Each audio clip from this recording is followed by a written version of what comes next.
Okay. Okay, now you can hear me. My bad. Yeah. What's Justopia? Did Justopia raid? That's crazy. No, no, they didn't. Does he know he yapping without sound this whole time? I did not. I did not. Hello, Dina. Welcome in. Uh, my name is, of course, Sam SWT on Twitch. You guys might know me from some other streams. But today I'll be commentating on Matthew versus Anushka, which is pretty funny. Not for them though. They're very good friends. You've never seen this movie before. They're very good friends. Both streamers. I was gonna commentate for both their games. But they're playing against each other, so I only have to cover that game. And then on the other side, we have Kostya Kavutskiy from ChessDojo playing against and I am from India. As some of you guys know, I'm the second for Kostya Kavutskiy, which means that I help him prepare for all his tournament games and stuff like that. So yeah, that's a bit about me. We do have a confessional booth interview from Matthew, aka Houseline already, so I can try to pull that up for you guys. Anushka for the win. Okay, okay. Rooting for some people here. Of course, this guy isn't streaming on his own channel. That is true. That is true. Okay, I'll see what I can do about the confessional booth interview here. Hello, Cosmo, welcome in. Okay, I'll have to open this, and then window. 1 second, you guys. We got an interview with Matthew. We of course want to see that. There we go. Let me just crop that. Alright, guys, it's a bit big. Um, Let me just adjust that to the size of the screen. There we go. We don't have like anything yet, so I think I can just cover everything with it for now. It should be okay. And then let me just make sure that you guys can hear what they're saying. Yeah, you should be able to. Let me do this. You guys can hear that, so you should be able to hear this too. So let's listen to what Matt has to say. There he is.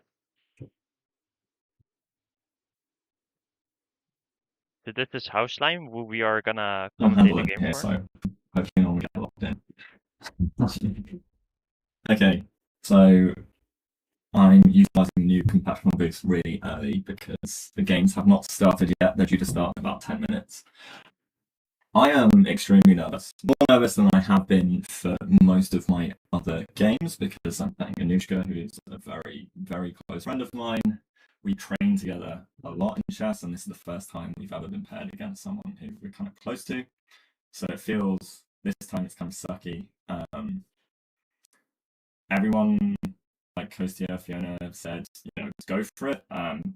When you set out the board, that switch has to be turned, so we're not going to be friends on this as soon as we're sat down. Which is a hard thing. It's really hard. My strategy going in, I want both of us to have a good game, which is not the right mindset, and we've sparred like knight off English attack to no end. But I have decided to go down that route because it's critical. It's a fighting game on both sides. Both sides will have chances. She knows what I play, I know what she plays. So it's probably the wrong strategy. I was actually going to play 1c4, so we both just out of normality straight away. I've never played c4, and it's rare that people would prep. So that was a really big thought in my head as well. I did also think about maybe playing like a delayed Alpin. I don't know, when I sit down the board, I might change my mind, but I think I'm going to go in and go hard, and we'll see how things go. I'm really intrigued, and I'll come to the confessional. Probably a lot to go over the psychology of how it is playing with someone who's close to you. But maybe it will just be the case once you're in a game, you're locked in, that's it, and you've got to win. So yeah. All right. This is really weird. I know, it's weird, but I will go get ready. I'm going to sit at my board nice and early, and we'll go from there. Okay, that was Matt's confessional booth interview type of thing. Let me just get it off the screen now. That was pretty interesting. So he just shared his thoughts with us about what he's gonna do in the opening, how he's feeling about the pairing and all. So apparently we're gonna be looking at an open Sicilian Najdorf, with what it sounded like. So that's gonna be exciting. Meanwhile, for Kostya's game, let me just get this back. Kostya's game, I cannot really say what he's gonna play, but I have a good feeling about what he's gonna do. Um, and yeah, that's also gonna be a pretty interesting game, I think. But the fireworks are gonna happen between Matthew and Anushka, so we're definitely gonna keep a close eye on this one. You need to keep the booth open because I think we will see Matt more often. Yeah, I think we will see all of them a bit more often. But I have it on the side. If they go to the booth, then I'll be able to see. No cams today. The cams are not working yet. I am just updating them, seeing what happens. Hopefully we'll get some. Otherwise, I can contact the organizers and let them know that it's not working. So yeah, we'll see. I see Sam. That's enough for me. Good afternoon. Welcome in. Hello, Oscar. Welcome in as well. So yeah, we're just waiting on the games here so I can quickly check what's happening with the cameras.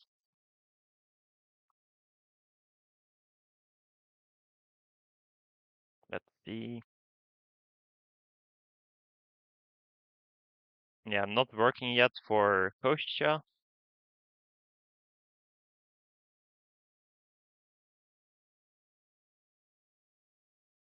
Also not working yet for Matt and Anushka. So I think we just have to wait.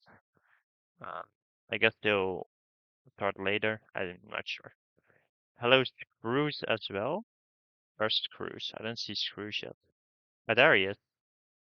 Hello, Screws. Good to see you. So yeah. See.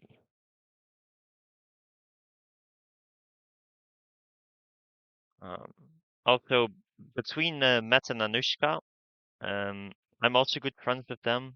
We're very good friends with each other as well. And I have actually played both of them in not classical, but in federated chess. I beat Matthew in a federated classical game, and I did lose to Anushka in a federated game, but I also beat her in another federated game. So between me and Anushka, it's 1-1, and me and Matt, I am 1-0. So according to that, maybe Anushka should have a slight edge from my experience, although the rating suggests otherwise. So we'll see. We'll see. They also fully prepared on their own without the coaches. That is also interesting because both the coaches know both players very well and refuse to prep against one another. Yeah. Hopefully she gets a title today. You think Anushka will get a title today? That would be crazy. That would be crazy right there. I'm not sure if she can gain that much rating in one game. But you know, if you just believe hard enough, Lena, maybe it will happen. Who knows? Exactly, 350 points in one game, you know? Maybe. That unfortunately doesn't usually happen during one game, but I guess the chess history is gonna be made today. The games are not started yet. The board are not working at the moment. The videos, like the video feeds, are not working either at the moment, so we're gonna have to wait for a bit, I guess. I can try some of the other cameras, see if those work. Give me a second here. You're so stressed. Are you stressed about the matchup between Matt and Anushka? Also, hello. Why does Matt have only 5 games played and Anushka 6? Anushka had a forfeit. One of her opponents didn't show up, so she didn't get to play that 6th game, unfortunately. She also wasn't on a live board on the. Yeah, that was Anushka, right? Or was that Matt?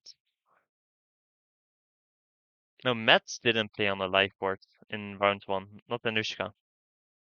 Yeah. No, no, Sam, no. I cannot fill my tournament this time. Oh, you're playing yourself as well? That's interesting. I see.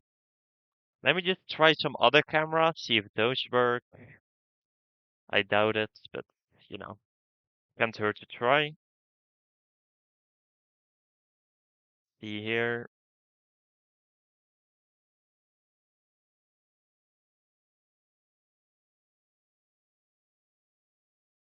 No, nothing yet. Nothing yet.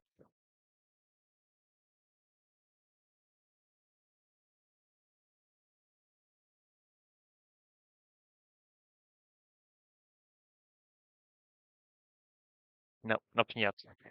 Seems camera doesn't work when Sam has commentary duties. Okay.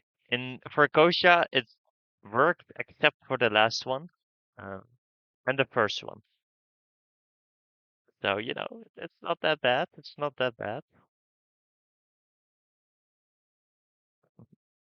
Can we flip the board on Blood Queen stream? I'm afraid that's not possible. We're gonna look at it from the white perspective. That's what I thought, not biased, from the white perspective. That's usually how people like to watch games. So we're gonna look at it from the white perspective, no matter who is the white player in this game. I yeah, no bias towards either player. You want black though? But okay, Screws. Okay, okay. Every move we flip the board. While we wait, I heard you wanted to show us the Sicilian lines. Not really seeing like showing some Sicilian lines right now during the commentary. I think I'll have to wait for that after. Oh, you also want me to switch the board every single move?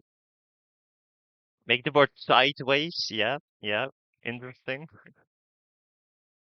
I know the Sicilian lines, Joel. I do know them. Some Jubaf lines. Now that however we can do. So if we go to Coach's game, because he sometimes played the Jubaf, right? The Jubaf starts with d4, then usually you get either d5 or knight f6. Let's say knight f6, knight c3, bit of an unusual move, but it's the best. And then d5 usually. Oh, we got a move on the board. Okay. And then d5 bishop f4. Anyways, that's the end of this masterclass. We start with c4 as expected, and we see e5, the main response. So Kostya's game is on the way. Matt and Anushka still have to start. Let me just see here.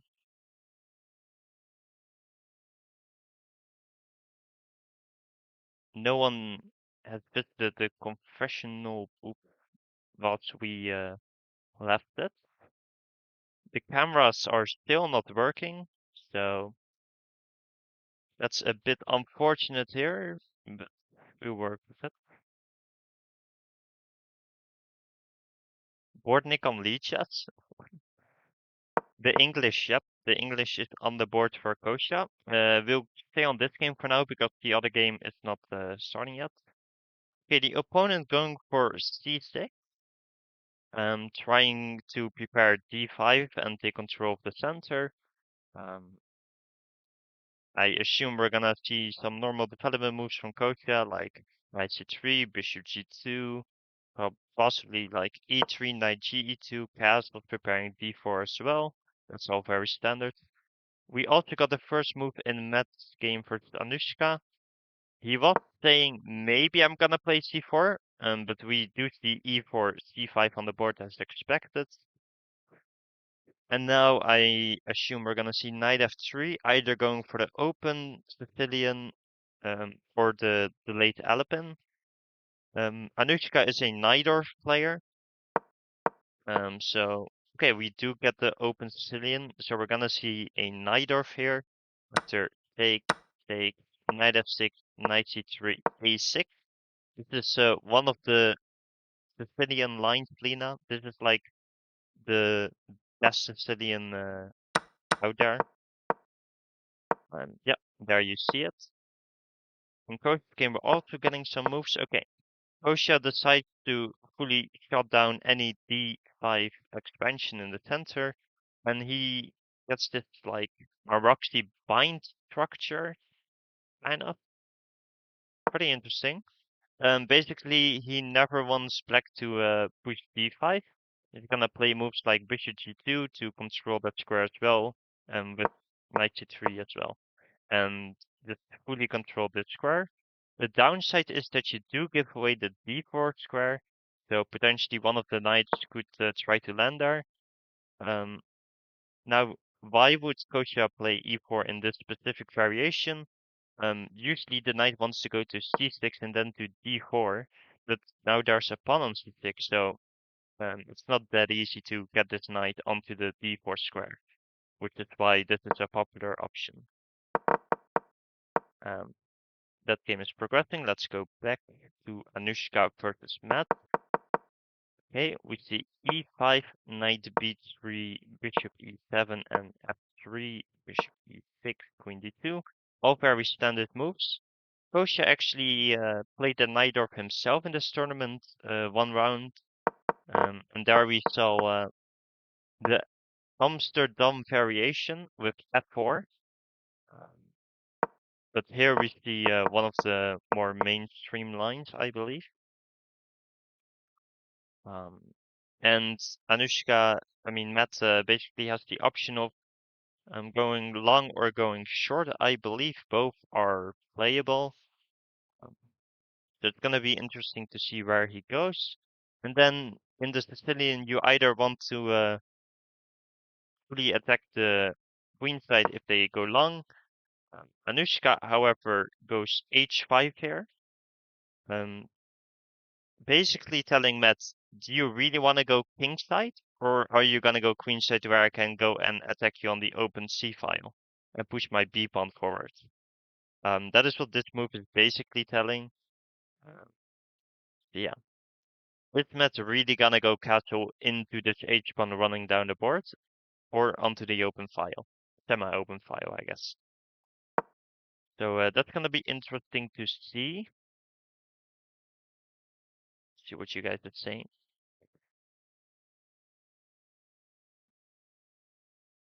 Well, Sam is very anti-cam. He likes all the attention on himself. I would love to give you guys sub g4. That is also an upside to h5, yeah? Stop any g4 and potentially g5 advancements with g6, because that would be really nice to damage the king side structure over here. Yeah, I'm not that much of an expert of the Najdorf. I just know the general plans. For example, the e5 push, and then if they go long, you want to attack on the queen side with the c file. But okay, that's also one of the ideas that I was not quite aware of. Meanwhile, Matt jumps into the weakened d5 square with his knight. I know that in the Sveshnikov you don't really want to occupy the d5 square if it means that you're gonna have to recapture with a pawn, fixing their weakened d6 pawn, because you're gonna blockade your own like vision towards the pawn. But in the Najdorf it could be playable. I'm not sure. Meanwhile, in Kostya's game, Kostya decided to take the center,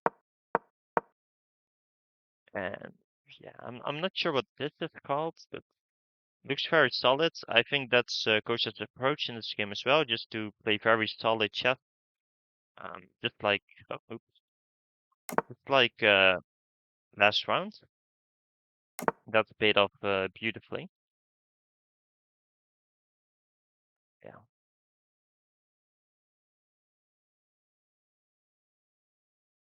The Sveshnikov e takes d5 is sometimes playable, but mostly because of the knight d5 lines. Okay, but that's not mainline Sveshnikov. That's a sideline that Fabiano plays. Um, Usually in the main lines you don't want to go e takes d5. Kostya's coach slash second, yes. Both, both. That is kind of main line.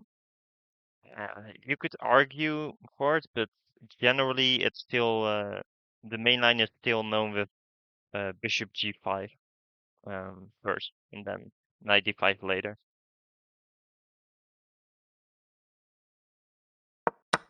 Okay, so we see Anushka trading on d5, giving away her good bishop, so that's interesting.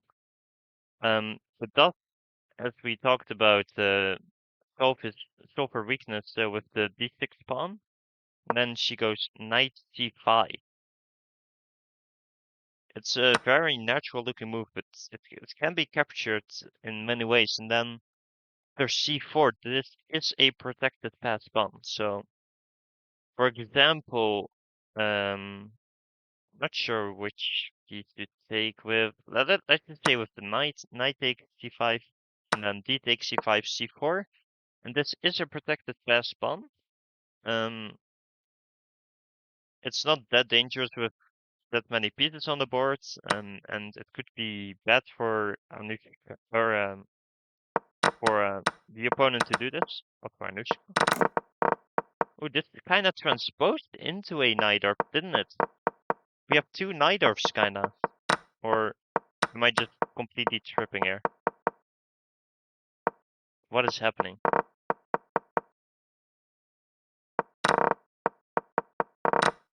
I am so confused.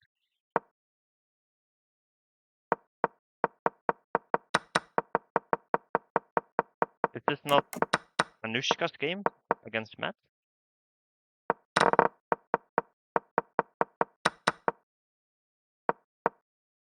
I'm. It's like the exact same game almost. What is happening?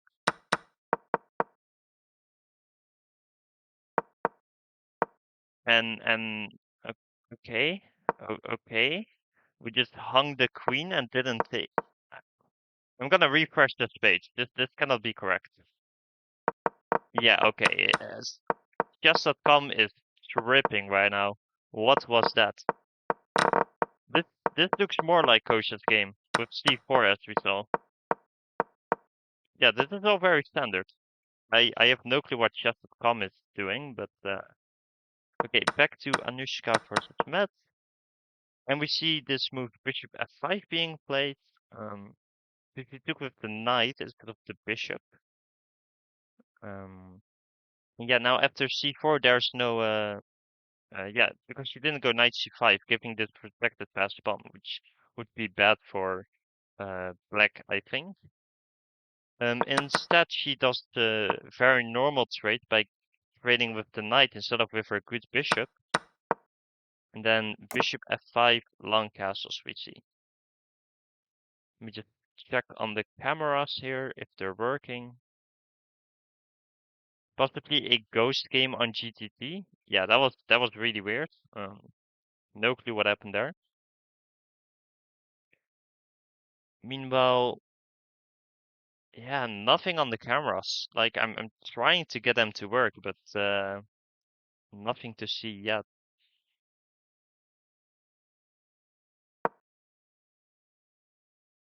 Let me just check this. Yeah, nothing to see yet. Osmo can get the cameras to work. Interesting.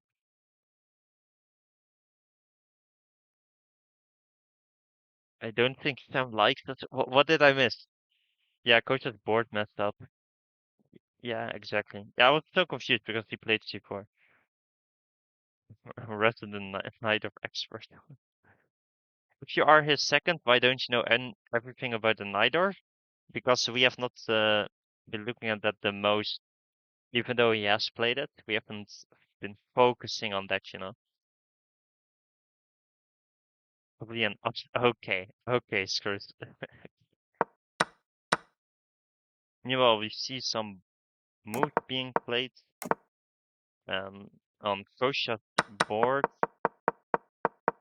So yeah, this we looked at it from the black's perspective, something very similar to this. Um, and then Rook B1, which is a pretty interesting move. I believe this is still prep, if I'm not mistaken. Um, and yeah, what is this position? But this is like not a standard position. Like I would say maybe some like no, no. It's like a position that I haven't really seen before. Interesting. But yeah, I mean, natural moves to me would be like maybe bishop f4, uh, castle, getting a rook to the d file. But you do have to be worried about something like h4 trying to break apart your king sides. So yeah, very interesting game. There could also be knight c5 right now, hitting the queen, getting the knight back into the game. Pretty interesting position here.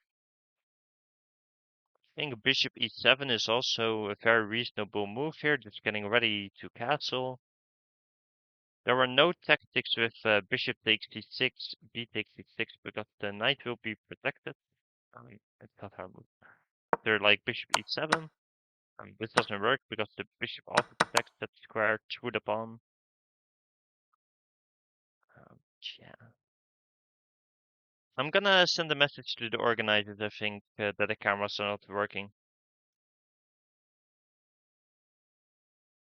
What happened in yesterday's game? I went to sleep in the middle of it. Which one? Between Kostya and the young, or well, not young, the Ukrainian, or between one of the games of Matt and Anushka? Not sure which game you are referring to. Okay, we see knight d4 in Kostya's game. Um, that's also a way of developing the knight by hitting the queen and getting ready to trade this knight off and developing the bishop by recapturing, which is pretty good. You essentially gain a tempo from that.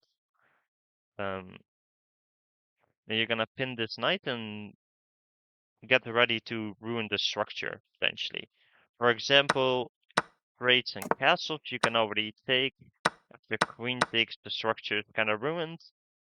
Although this rook does become pretty active, long term this should be nice for black with the better structure. Although there is quite some pressure, so you cannot really go for something like b6 to unpin your knight from the defense of the pawn, because then this pawn hangs with a fork. But maybe something like knight d5 could be played, getting ready to go b6 and something like bishop e6. But then c4 comes pretty quickly and it's not so clear. Let's try the cameras one last time before I send a message.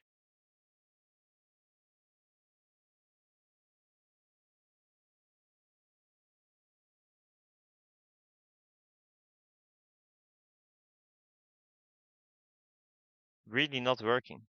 That is so strange. Man.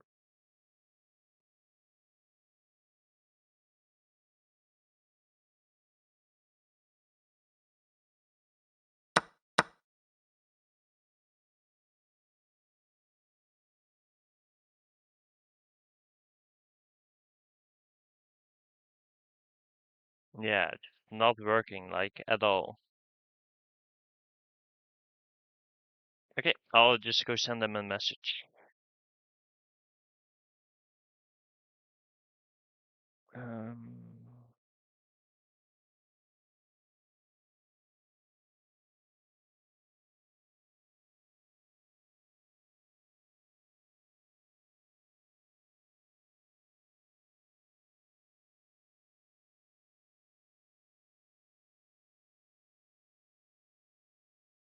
Oh, Kostya, one with the rook stacked on the c file.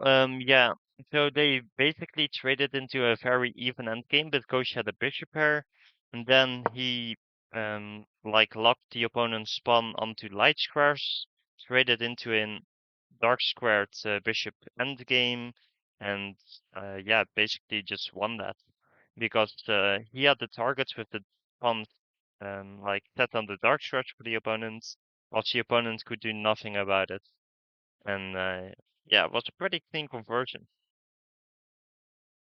So that happened in that game. Okay, we do see, I believe, if the board is not tripping again, we do see the trade of uh, knight and then bishop f5, bishop f4, sorry, coming with a tempo on the screen. But I think we can still go for this capture, ruining the structure potentially, to then move the queen somewhere.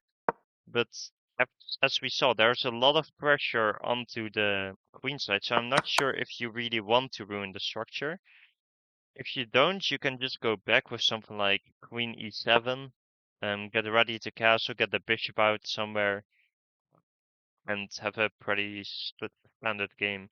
So this rook b1 move really prevents black from ruining the structure because they would get very active with the bishop and rook both working together towards that b7 pawn.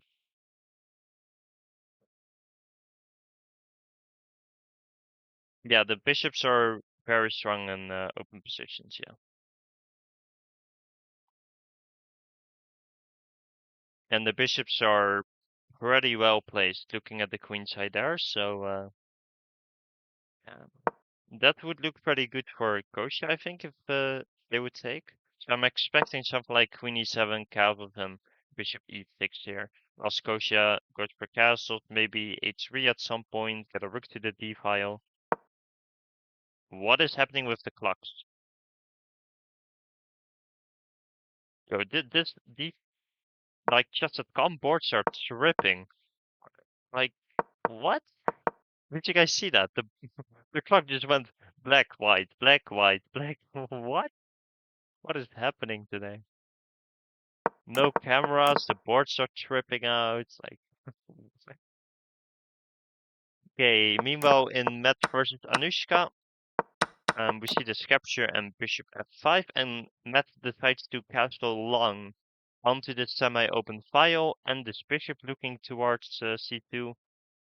He's gonna probably run to either b1 or a1, and then try to either break in the center or go for an attack on the king side here.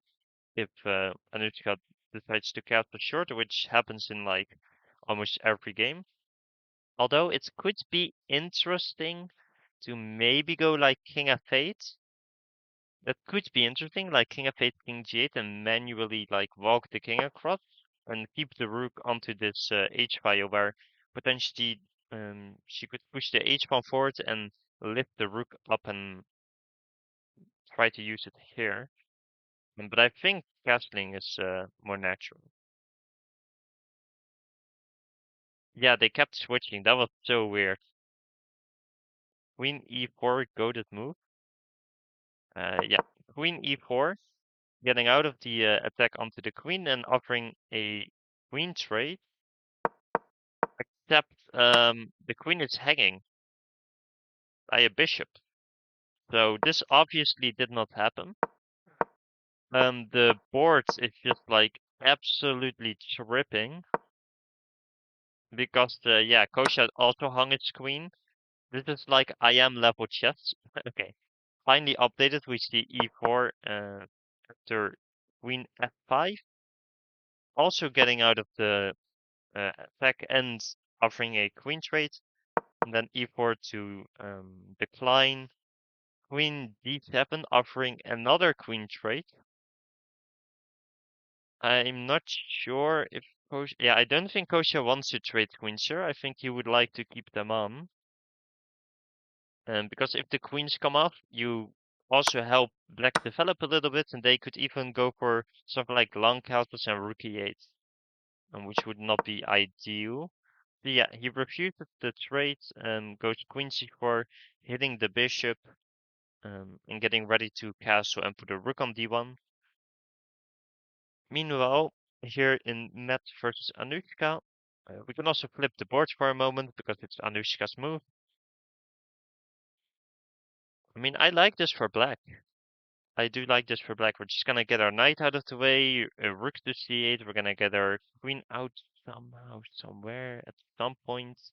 Not sure yet how and where. We could also go for something like b5, knight b6. That looks pretty interesting. Like knight d7, b5, knight b6, rook c8. Pretty good. And we do have to find a place for this dark square bishop. Often you try to trade it off, but as you can see, that's not really possible at the moment. So maybe something like bishop f6, preparing e4 to open up the bishop could be an idea. We'll see. So yeah, knight d7 on the board there from Anushka. Very natural move. And meanwhile for Matt, yeah, I think he does have to start running his king because rook c8 together with the bishop, that's a pretty hard threat to deal with. I guess you can go bishop d3 to try to trade off, but yeah, maybe e4 and knight e5 could be coming. Who knows? Like e4, knight e5, bishop f6, and it's already looking a little dangerous with the pieces looking towards the king over there, which is a little weak. Yeah, this is gonna be a fun game, I think.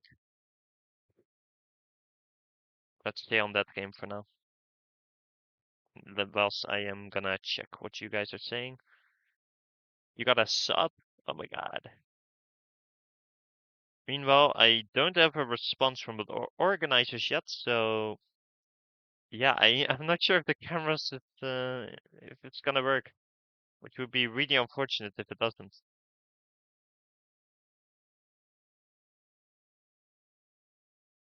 Yeah. I mean, it worked every round, like at least a few cameras. Seems like none of the cameras are working today, which is really weird. Like, I believe I'm just doing everything correct because I'm doing it exactly the same as last round, so yeah, I'm not sure what's happening here. Let me just remove them and add new ones.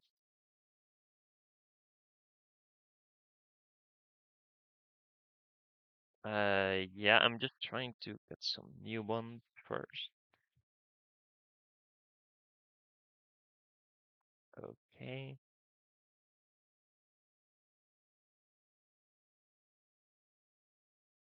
Yeah, not working. Sicilians one specifically. Okay. We can do a Sicilian masterclass some other time, Lena. Today we're looking at these games, not opening preparation and opening lines and all of that. Okay, the board is tripping again. We see a queen hang in two ways, and then Kostya decides to take with the queen. This, of course, did not happen either. Let me just refresh the page there. Yeah, no move yet. Meanwhile, okay, we do see bishop d3 immediately before something like king b1. That's also definitely possible. So that after rook c8, we can, of course, take this bishop. And after the trade and rook c8, now there's not really a threat onto the c2 pawn. And we can potentially even go f4 to try and break apart this center slowly. So, pretty interesting developments here.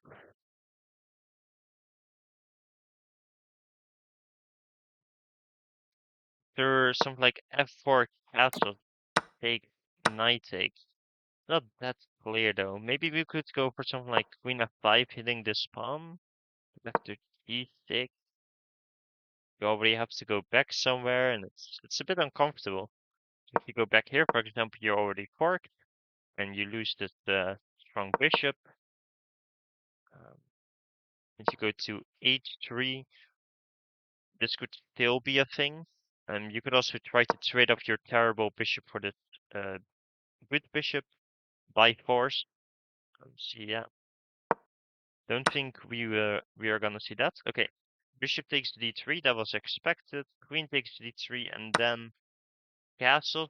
And Matt has to find a move here. Possibly g4. Maybe h4 could be fun potentially. Sacrificing the pawn to then go g4. And essentially you gave away a pawn for seemingly nothing, but you open the h file for the rook and the queen to start threatening some nasty checkmates on h7.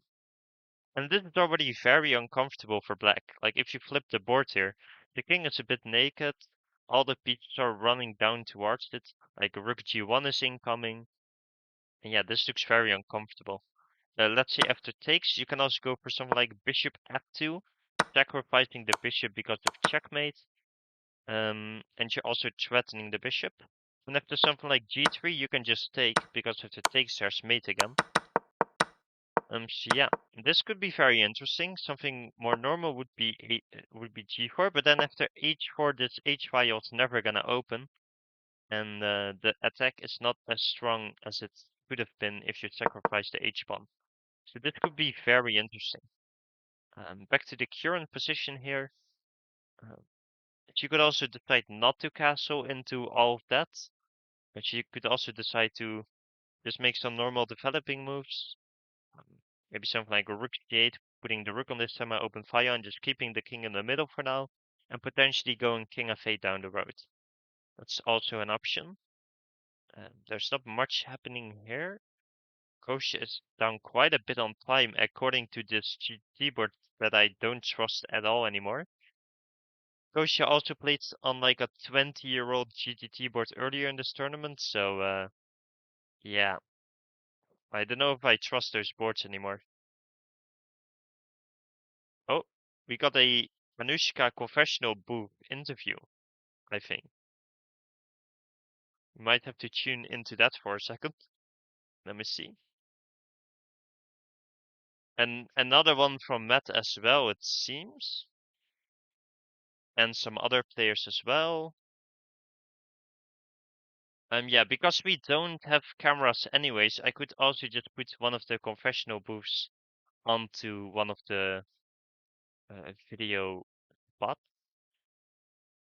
Hello, Dashin, welcome in. I'm asking about the camera of Anushka versus Matt. The board doesn't seem to be working for me as well. The board works for me, the camera just doesn't, Angelica. Just the camera doesn't work. The SRT of Kostya is 100% working. You can see Luca in front. Okay, let me try that one again. Kostya said that he was probably gonna have the same one as yesterday, so I'm just using that link. Let me try it. Copy.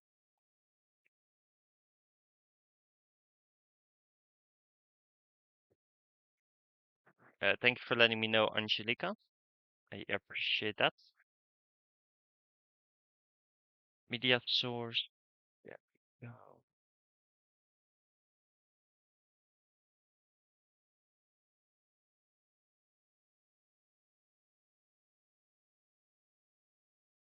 Okay, maybe I have the wrong link for Kostya. Maybe he gave me the wrong link. But I don't see it appear. Hmm. Maybe they forgot to charge batteries. I think it's working. Maybe I just have the wrong link potentially. Uh, Could be possible. Let me try this one.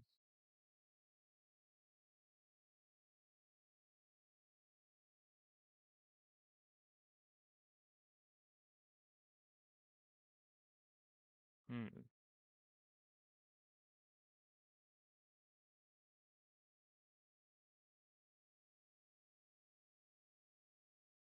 Is Matt also wearing a boaty today? I believe he isn't. Would be pretty funny. Um, okay. We do see that trade of bishops, so that's pretty interesting. Decides to not castle yet, which is good, I think. Let's see here. Meanwhile, for the camera, yeah, I don't know if I'm doing something wrong, but it doesn't seem up here. I don't see it working. Try this again. Usually it needs 10 to 15 seconds to start, not immediately, but on the stream of Luca, the link is working. Okay, awesome, thank you. Then I'll wait for a second here.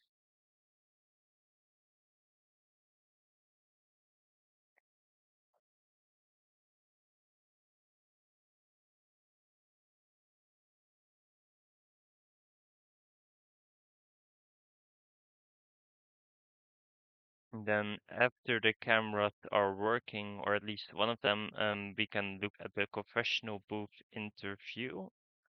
Or I don't know if you would call that an interview.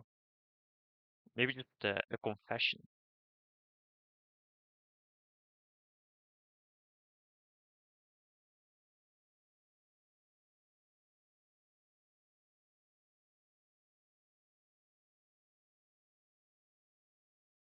Yeah, the other rounds, the cameras worked perfectly, Angelika, so. Oh, Kostya is in the confession booth? Oh, that's fun. That is pretty fun. I see. Oh yeah, there's Kostya. Okay, we're gonna have to look at a few of them. First I want to fix this camera. It's very fun though, Angelica, to have those confessional booths because confession booths, I guess. Because you only have them at top level tournaments. So at an amateur level, it's also really cool to have them.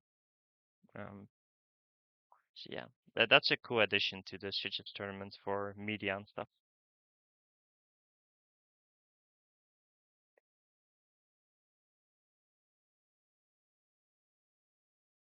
Yeah, I mean, I'm updating, but I'm not seeing it. I might be doing something wrong. I'm not sure. Let me just pull up the professional booth interviews over here whilst I try to fix this. Here we start with Anushka. Um, Let me just pull this onto the screen.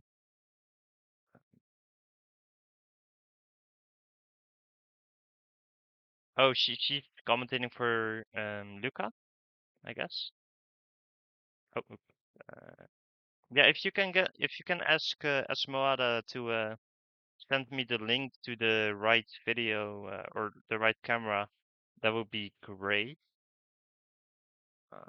You just adjust this.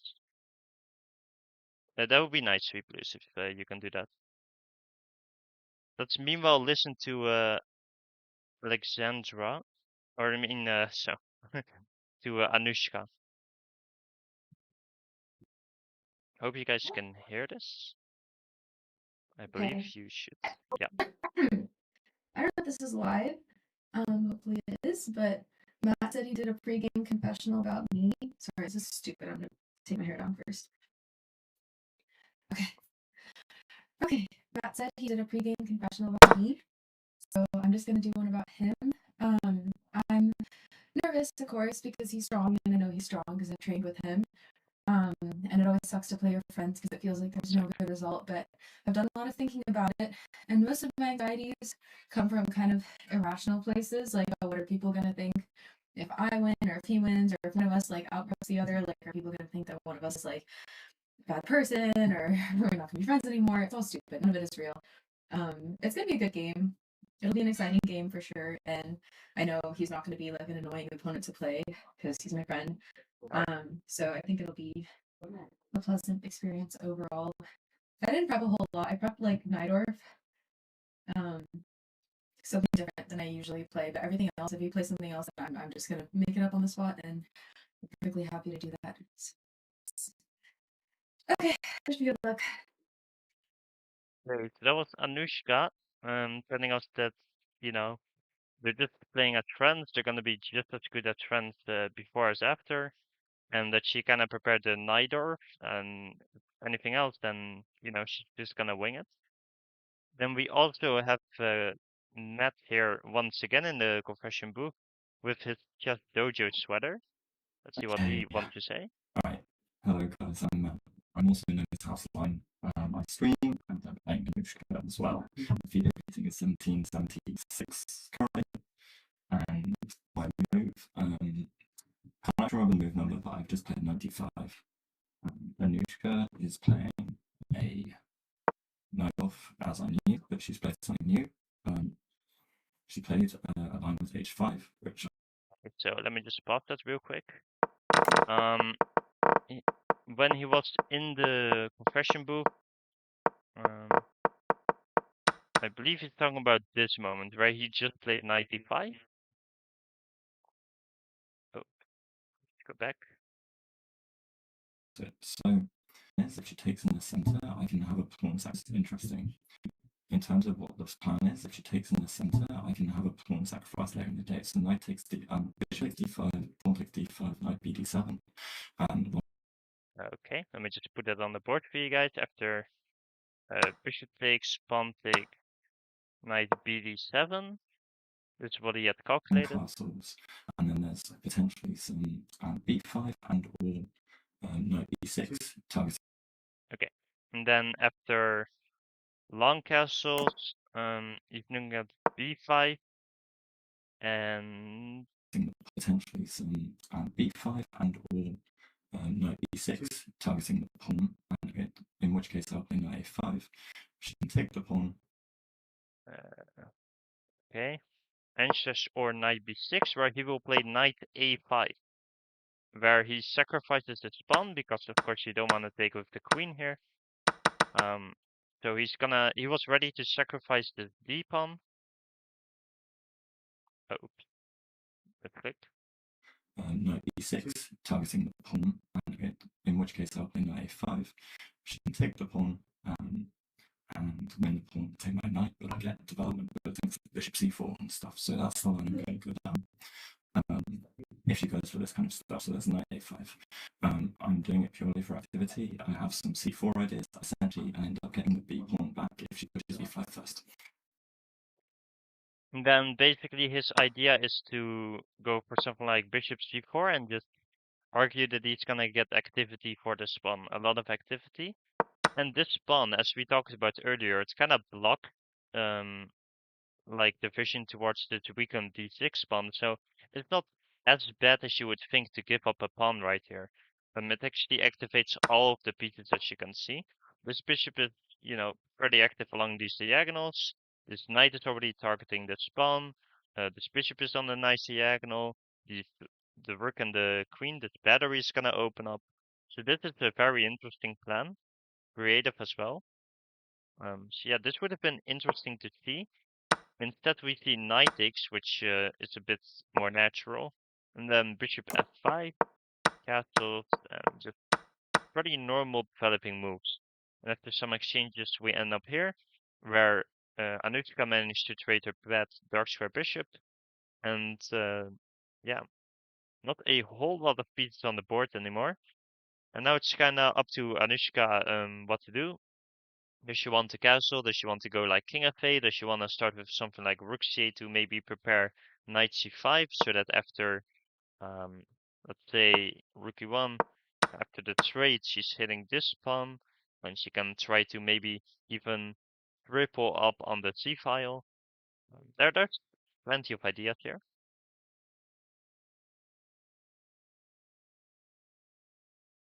I don't like what Matt did here. He didn't get the English attack rolling, and after this bishop g5, they will trade bishops, and white doesn't have anything.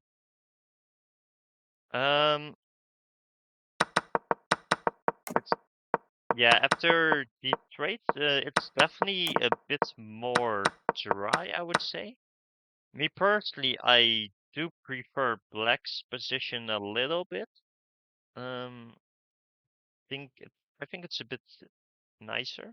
Um, it's a bit more simple. You have more ideas. You can go like rook c8, knight c5. You can go maybe king f8, h4, get a rook up and across. Um, there's a lot of ideas here. You could potentially go for something like f5, which would be very aggressive. Then maybe put a knight on f6. Um, yeah, I think black is the one with some chances here. Although white should, of course, not be much worse at all. Um, it's a pretty solid position, but I would take the black pieces.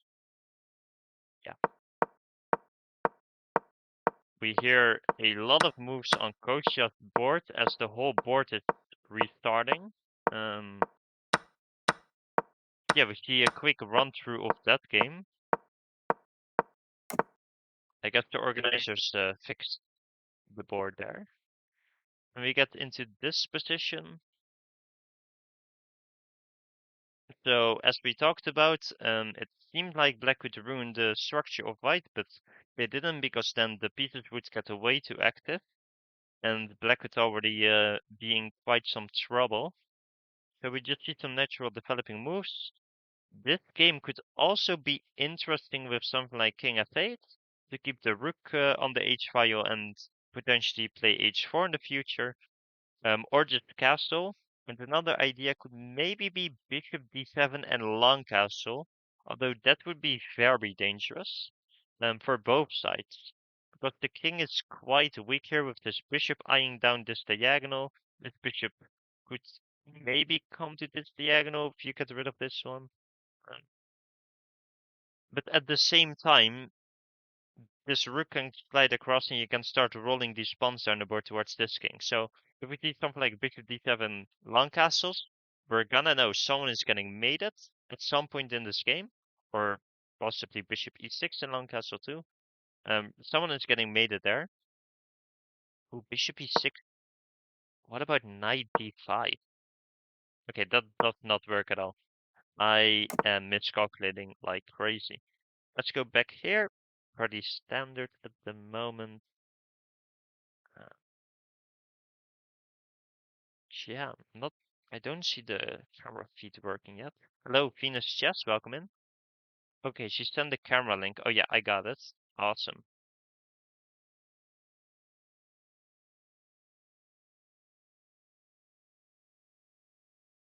Let me just check here. If this one is gonna work, let me just create a new media source.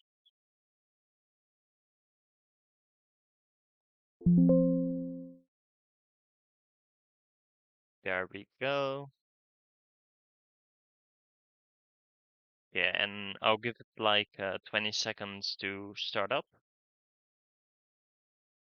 I hope that that's gonna help.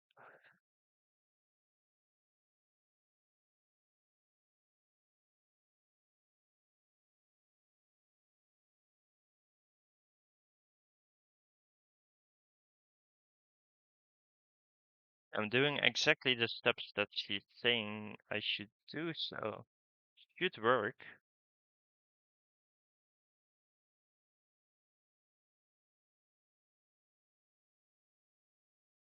Hmm. The bishops are missing. Yeah, they traded the bishops here. It was a Najdorf Venus, a Najdorf Sicilian.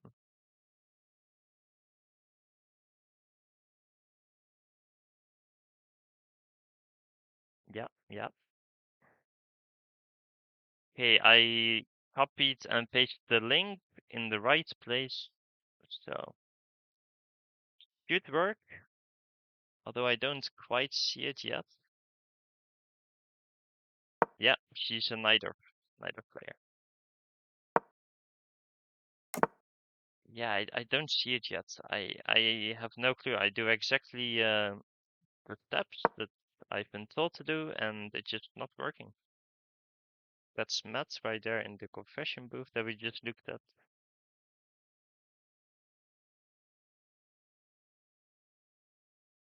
Yeah, I'm not sure.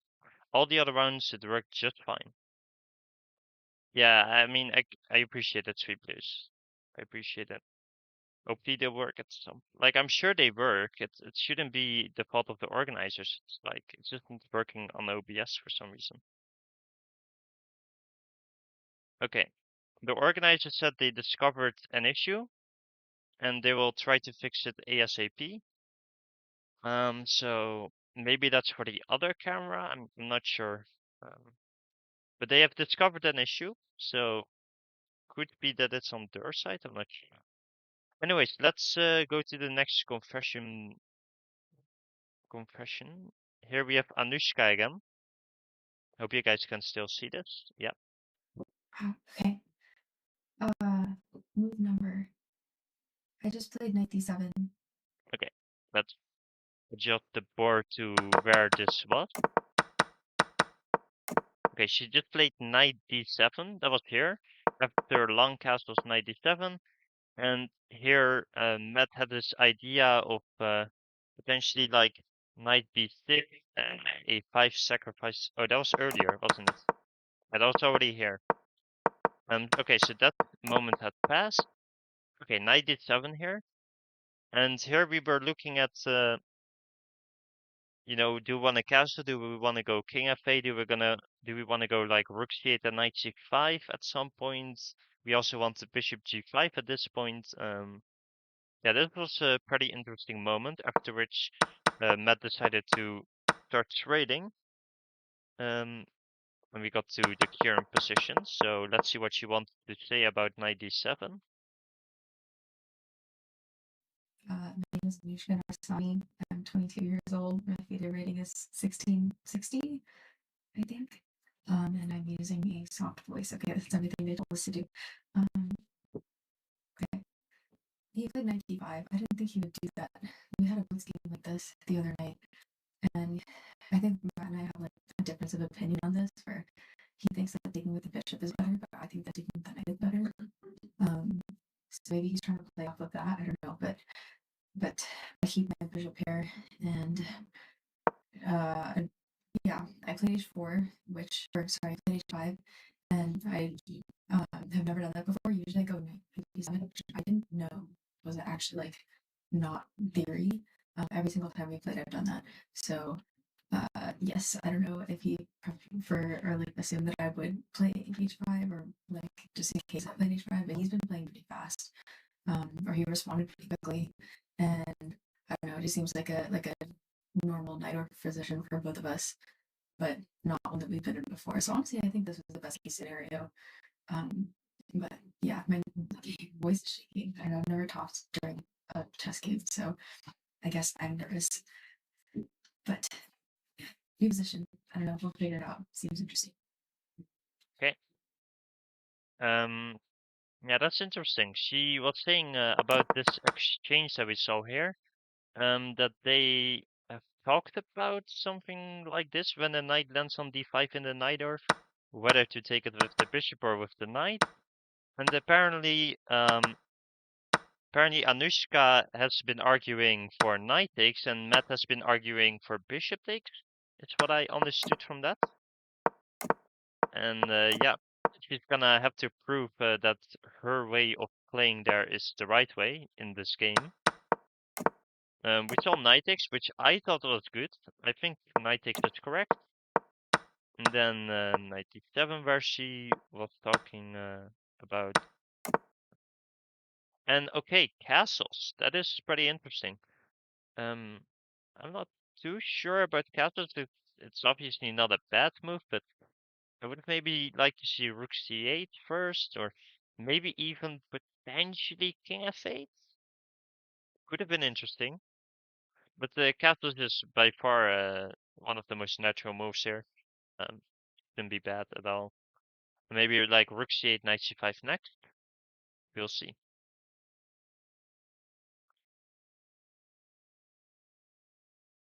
Meanwhile, how is it going with the camera?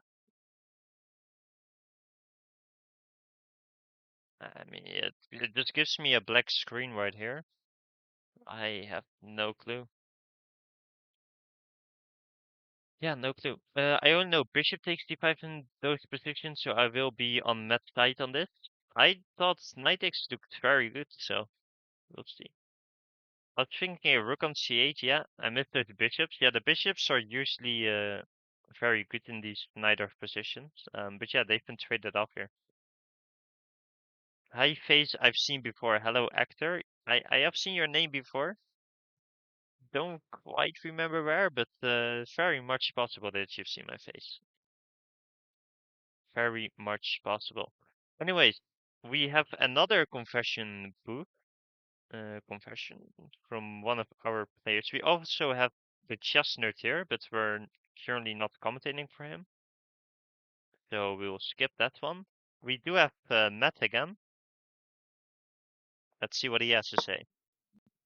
Hello, it's Matt Herschel again, 1776 FIDE. I'm playing Anushka, also known as Queen. We're streaming at the moment. Our games, our moves, oh, the number. I can't remember the number, but I can remember the move. I've played Bishop d3, which I think is actually. Okay, this is when he plays Bishop d3, offering the trades of bishops and essentially offering to trade a lot of pieces here. Because bishop g5 is like the move you have to play in this position. If they allow you to trade your bad bishop for their good bishop, you kind of have to. So yeah, bishop d3 is really an offer of a lot of exchanges. So yeah, let's see what he has to say. Inaccurate. Yeah, he calls it inaccurate, which I would agree with. Essentially offer a trade of bishops, which means that my bad bishop, I guess, in some ways is off the board, which is a good thing, but my queen placement was really good on d2, and now it's on d3. The problem is I wanted to play knight h5, trying to come into the c6 square, and now my queen doesn't support that, so I think that's why that's an error, I should have done. Okay, this is interesting, because he says that the queen placement on d3 is a bit inaccurate, because he wanted to use the queen to support the knight jumping to a5 and c4 potentially. But I thought the reason why the queen was so good on d2, which I thought he was gonna say, is because you're preventing them from trading off their bad bishop on g5, right? But yeah, he was mostly thinking about using the queen to get the knight into the game there. Meanwhile, Kostya's board is starting over again. We'll look at that game after this confession. And why I didn't play what I think is the best move is because I was scared of rook c8, and Go back to there's so bishop much d3. pressure on my little c pawn on c2. So, for example, if I play king b1, rook c8, then I've got to play rook f1, and that pawn is kind of pinned. But I think I have to trade the bishops at some point or another. But yeah, I was scared of it, so I just wanted to trade down, and then strategically, my pawns are on light squares, and she has outgoing bishop. So if I can get her knight off the board, I think I've got chances to push if we get into kind of like market territory. This is really long term though, but that's kind of how I'm thinking in general. But I think I've definitely just played an inaccuracy. And I'm trying to figure out what her plan is next. She can just castle, and I'm trying to decide whether I should go rook g1 as an idea, maybe to push the b pawns and for the g pawns, or I need king b1 anyway. Right? So this is also why I should have played it. I have to play king b1, and it's usually a good move. But her expansion is going to come fast now because she can play b5. I don't have knight f5 because my queen's on d2. Anyway, so yeah. Okay, so Matt is talking about the trades here. And then he thinks it would be good if he can trade this knight for this knight. But as we were looking at something like rook c8, rook e1, knight c5 takes, this looks pretty comfortable for black, I would say, but Matt argues that it is comfortable for white, so we have a different opinion there, which is pretty interesting. And he was talking about b5 here, where he doesn't really have knight a5, so this expansion with a5 is gonna come pretty quick. It's what he was talking about. That's pretty interesting. Meanwhile, we got some moves, I believe. After that's Kostya's game. Okay, so we're at castles now. Go to Kostya's game for a second. Okay, so we saw this decline of the queen trade. Queen went to c4, hitting the bishops, of course. Went to protect the bishop, castle, bishop e6 as we anticipated. Queen drops back to e2. And then knight d5. With the idea it's take. Let's think here.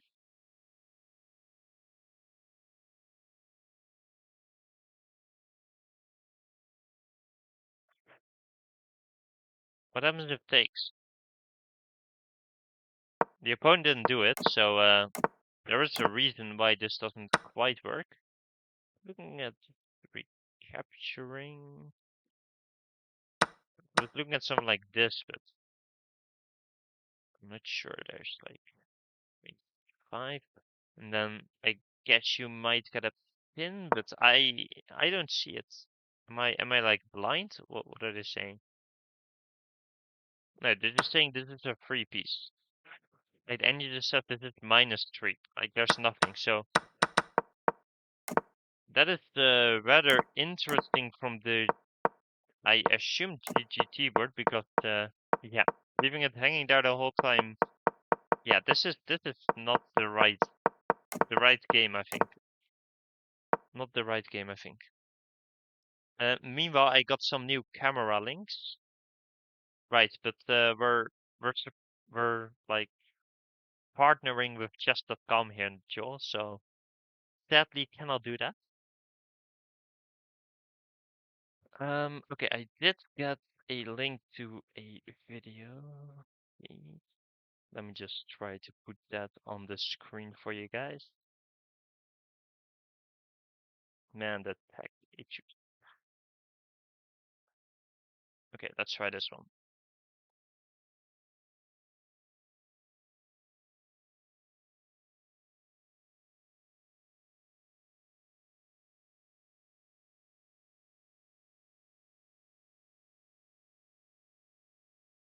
Okay, this one is still not working. Hello, Drinkbot, welcome in. Good to see you.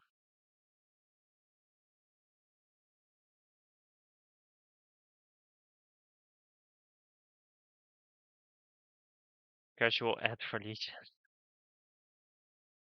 Yeah. Oh wait, I'm still on this. Yeah, I was gonna switch the board to Meta and Anushka. Kostya also told me in advance to just focus on this game more than his game, so I'm gonna try to do that. I don't really have much of a choice because the other game I cannot even really follow. So yeah. This working? Okay. Kostya played c4 e5, so it's like a reverse Sicilian kind of thing. Like Sicilian with opposite colors. Let's see. Copy. You're welcome.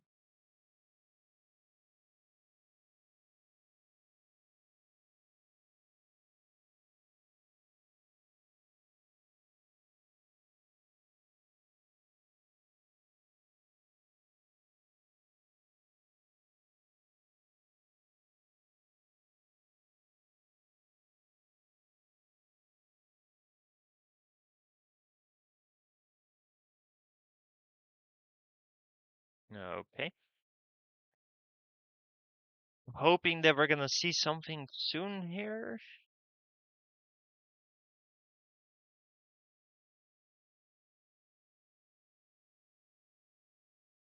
You can copy the moves, that's possible. That is possible. Oh, we finally got a POV of Luka/Kostya. So we got something here. Let me just make that a bit smaller. This is regarded to as Kostya's camera, so we're gonna crop this to look at Kostya's game. And then we have the beautiful face of Luka in the frame as well.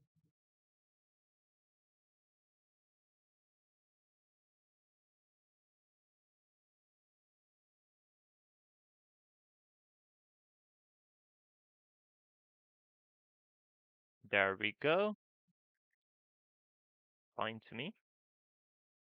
So that one is working. That's awesome. And then I should be getting a link for Anushka and Matt pretty soon. Go Luca. Yeah. It's with a C, by the way. Just saying.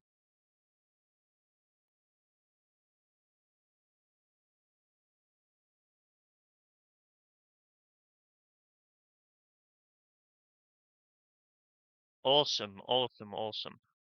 Meanwhile, we see B4, G4 being played by Matt, trying to open some lines towards this king, and that's a pretty good idea. I talked about this before, with something like H4 after cap. Here, for example, H4 sacrificing the pawn to then open up the H file. See, it was a bit later.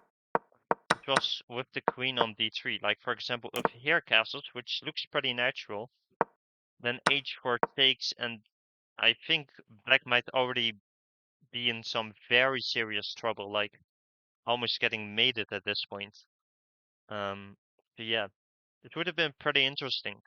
And that's why she didn't decide to castle, and instead she decided to trade up her terrible bishop for his good bishop. But yeah, Matt is still going for the attack. I thought maybe first h4 to prepare g4, because when you do g4 immediately, there's always this move h4 to keep the lines closed. This is a possibility that Anushka could go for, but then again, this pawn could become weak, you know. You could play something like g4, get a rook to, g5, get a rook to g4, pick up this pawn, and then, you know, it's really hard to stop the attack there. So you do have to be sure that you can do this. Meanwhile, Matt thought 12 minutes about this g4 move, so that is quite a thing there. I assume he also thought about h4 to prepare g4 here. That's why he must have spent so much time, or maybe just some normal move as well as another consideration. But yeah, this is where the game is right now. Got another message meanwhile. Okay, the one from Anushka should revive soon, it's what I'm hearing. Okay, we can look at this one later. Let me just get that link from their game. And then we can go look at the next confession, which are really, really fun. Let's try this.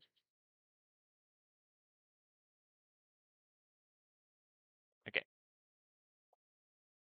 How is Charlie VZ doing? I'm not sure who that is. I was thinking start to reroute the knight to the other side. That could be an idea as well. Usually when you go attack, you want all your pieces in the attack. So something like knight d2 to e4 could be an idea to get the knight closer to the king side. But I think the real attack here is gonna have to be with the rooks along the h and g file. So I like g4. I think I would have preferred h4 first, but g4 is definitely not a bad move here. So yeah, g4 not a bad move at all. Let's see what's happening at Kostya's game if I refresh it. Okay, this looks pretty normal. Yeah, this looks like a real game, so let's go to Kostya's confession here. Oh, There we go. Hey. Here we have Kostya. Alright. Hello. My name is Kostya Kavutskiy. I'm an international master from the US. I am 33 years old. My FIDE rating is 2354 going into this tournament. And yeah, round 7, I'm playing against a fellow IM from India, a young guy, strong player. And my last move was Queen C4. Okay, let's put a position of the board. Queen C4 was his last move, so he was talking about this position right here. It looked like he was going into a deep think, so I decided to come up here and say hi. Pretty weird opening. We're both just following the mainline theory, and I think my queen c4 is a new move. The way I found this move actually is very, very interesting. I turned on this tool during my preparation, Stockfish 17.1, very good player, and it alerted me that this move, queen c4, may be a tiny bit better than the other move played in that position, queen c2. I don't understand why. I prepared a lot of things. You know, that's the state of preparation these days. You just trust Compy and then you play it on the board. Now my opponent is thinking. I'm expecting him to think for a while because his position also looks weird. He's trying to figure out why the computer wanted his queen on d7, what to do with this bishop on b4 that's hanging. And so he, I think, is now trying to figure out what Stockfish wants in that position. And then he's going to make a move, and then it'll be my turn to tank and try to figure out what the computer wants from me. But White's position optically looks kind of more pleasant. Just if you don't know the eval, with 0.0, it feels like White's pieces are arranged nicely. So I feel good about my game. But of course, I'm very nervous about the game of two of my closest friends in the tournament, Matt Pritchard and Anushka Blood Queen and Houseline. Of course, they're two Dojos facing off against each other. They're very nervous yesterday. They did not want to play each other today. And now they're forced to play. But I just hope they have a good game, that they don't take it too seriously, no hard feelings afterwards. They have a fun game afterward, they can analyze and go back to being friends and learn from the game. I also wanted to come up here to check out the game on board 2. I mean, this has to be the game of the round, maybe the game of the tournament. This kid, Roman Shugsdia, the youngest I am in the world, against Jules Moussard, one of the top seeds. Very, very interesting game. So I can't wait to see how that one plays out. Okay, cool. See you. Awesome. So yeah, Kostya was talking about this position where he's hitting this bishop, and he thought the opponent would go into a long think here, which was actually 16 minutes on queen e7. You're trying to figure out, as Kostya said, what Stockfish wants to do here. Doesn't really matter what they want to do. It's all about what does Stockfish want here. Yeah, he also talked about the novelty here, with queen c4 instead of queen c2, which he found on his own. Yeah, he was gonna prepare c4 himself, and then I looked at some other stuff that I was recommending him to him, and he opted for this c4 line with queen c4, which is pretty interesting.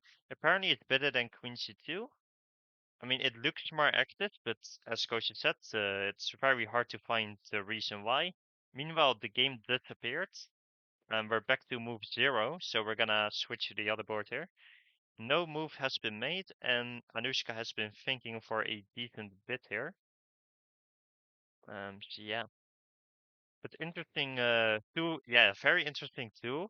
This the Stockfish 17.1, a very good player according to Kostya. So yeah, very good tool. 33 doesn't look a day older than 25. I have to agree. Yeah, yeah. So yeah. We currently do not have a game from Kostya on the board. I can try to go to a forbidden site here and copy the moves, but it's possible. Let me check how that's gonna work. If I can find Kostya. Kostya's already also a pretty at that pretty high point in the tournament. He has quite some points now, facing against IMs instead of a bunch of lower rated players, so that's good. We want to play these higher rated players, so yeah, if Kostya can win this, maybe we get a GM next round. That would be really cool. Okay, let me just see if I can put these moves on the board here. Was Anushka is taking a long think. Of course, started with c4.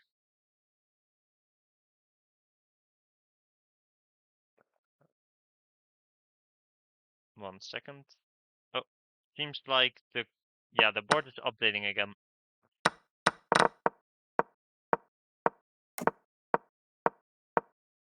And yeah, this is indeed the live position that I saw on the other website as well. So, okay, it's just going on and off. But yeah, this is the current position. So yeah, Kostya at this point was on his own after this. Opponent decided to go for queen e7. Kostya went castles and dropped the queen back to e2. The opponent can go for bishop takes c3, c takes c3, and bishop takes a2, grabbing this pawn, and we can not grab the b pawn because that's protected by the queen right now. So what does Kostya have in mind here? The bishop take. I don't really see an intermezzo, so pawn takes, bishop takes. Oh, I'm sorry, I'm blind. I am blind. My bad. I am blind. Okay, so that's not possible, but they can ruin our structure, but then we do get this pressure after something like e5. But there's a lot of pressure onto the queen side there. So I don't think they want to do that. So I think they're gonna have to figure out where to put the king now. So yeah. Oh, after knight d7. Yeah, they're gonna maybe go queenside then. Knight d7 could be a move to cover up the d file to get ready to castle, potentially, but it could also just be to reroute the knight to something like c5 where it's pretty active, targeting this e4 pawn. Yeah, pretty interesting all around. Kostya, meanwhile, trying to find the best stockfish move in the position. Anushka decides to trade on g4, opening the h file, which could be a bit dangerous, but with this h2 pawn, there shouldn't be an immediate attack. Looking at something like rook g1, rook g3, and rook h3, just lifting this rook onto the h file, or something like rook h1, g3 to h3. Probably that's a bit more natural. You could also start rolling the pawns down the board, but then let's say let's just shuffle the rook here to illustrate the point. If you start with the h pawn, then after g6, h7, king h8, this pawn is basically a shield for the black king to keep it safe. And if you start with the g pawn, yeah, this one would be a bit dangerous. After like f5 and h4, the king is in quite some trouble after opening the h file. And if you take, then the king doesn't have a runaway square, and this should be like a forced mate in a few moves. Yeah, you do have to be worried about that. Yeah. It's looking a little scary for Anushka, but she should be completely fine. In Kostya's game, we see him play h4 to stop g5, which was also threatened with this knight d7 move. Let's say something like rook d1, then g5, kicking this bishop back, and possibly already h4 to try and open up this king side. That looks pretty dangerous. And then long castles, rook g8, and you're gonna try to break through. It's okay. Stopping that. You could go f6 maybe to try it again, but then the queen e3 or something, putting some more support to the g5 square, should not be available anytime soon. Although there is long castle, rook g8 to prepare g5 again. Yeah, all very interesting. But here actually we can take the pawn, and already we're threatening to win the knight here, with probably a mate following. So yeah, very interesting position, very complex.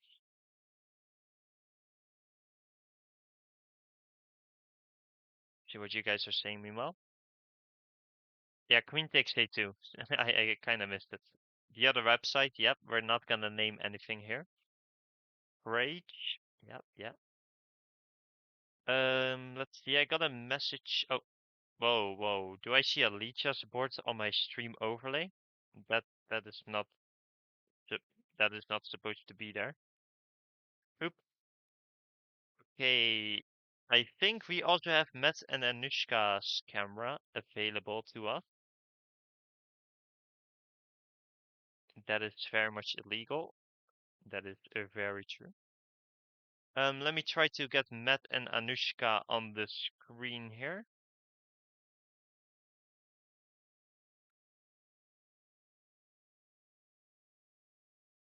Give me a second, guys.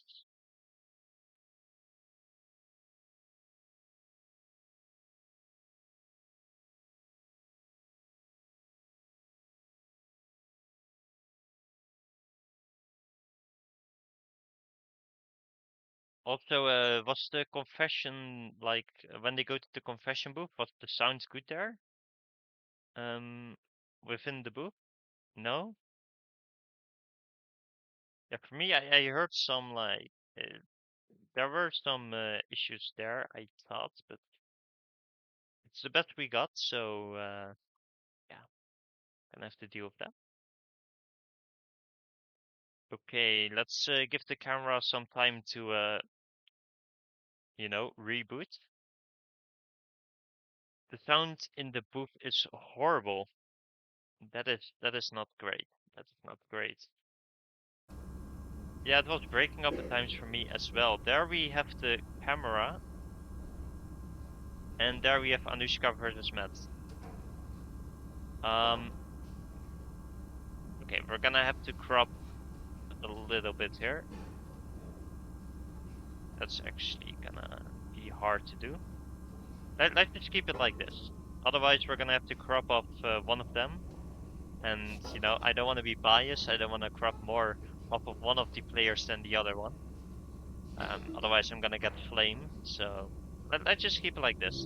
It's fine. That is fine. So yeah, they're both in a deep think. Very serious, it seems. Not, laughing as they usually do when they're chilling. Okay, let's turn off the sound actually, because you guys hear the playing hall. Matthew with the white pieces wearing black and Anjishka with the black pieces wearing white. Yeah, maybe they talked about their fits before the game. Who knows?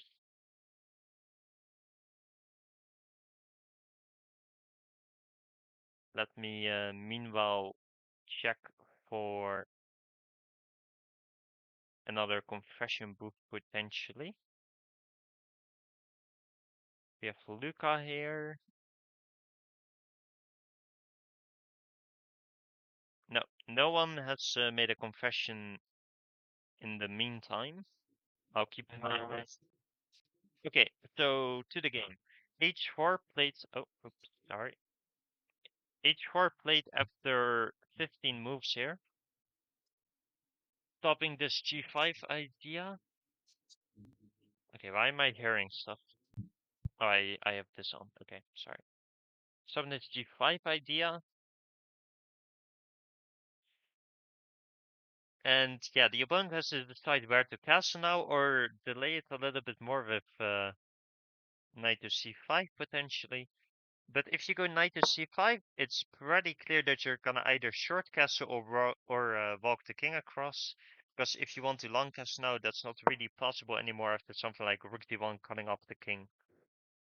But if you long castle right now, then your king is pretty weak with this bishop looking at this diagonal, and also this bishop potentially opening up on this diagonal. There is no queen takes a7 now, so that is good. But still, this looks super, super dangerous. I don't think the opponent will go for this, even though I would love to see it. I think the opponent is maybe just gonna go knight c5 and something like king f8. Or actually, after h5, h4, you could also go for short castles. And because the rook is not as useful anymore, although you first have to protect the pawn. And yeah, after something like d6, getting ready to castle with the pawn protected, these dark squares become very weak. Something like queen e3, castles, and bishop h6 is already a little uncomfortable here, potentially. Eyeing this mating square. So yeah. The opponent is gonna have to think long and hard about this move. Matt versus Anushka, yeah. I'm looking at the rook g3, rook g1, rook g3, rook h3 here for Matt. And for Anushka, I was looking at rook g8 and knight c5, which I pointed out earlier. But I'm not sure if we can go for this anymore. Because after something like g6, rook h3, king g7, we're already getting mated. Or if you go here, I mean, this should also be... okay, it's not mate, but it's really bad. So if we don't do that, if we go g6 immediately, I guess there is queen h6, yeah? My idea was after g6, rook g3, king g7, rook h3. Now we're in time with rook h8 to cover the h file here.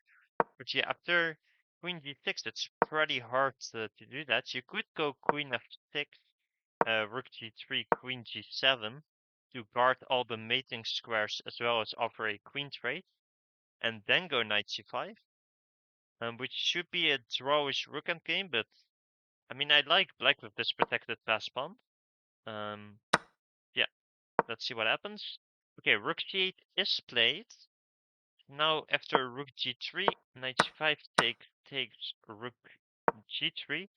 You don't have to go for this g6, king g7, rook h8 idea, of course. You can also maybe you could you cannot really serve with queen f6. This and this. This looks really bad.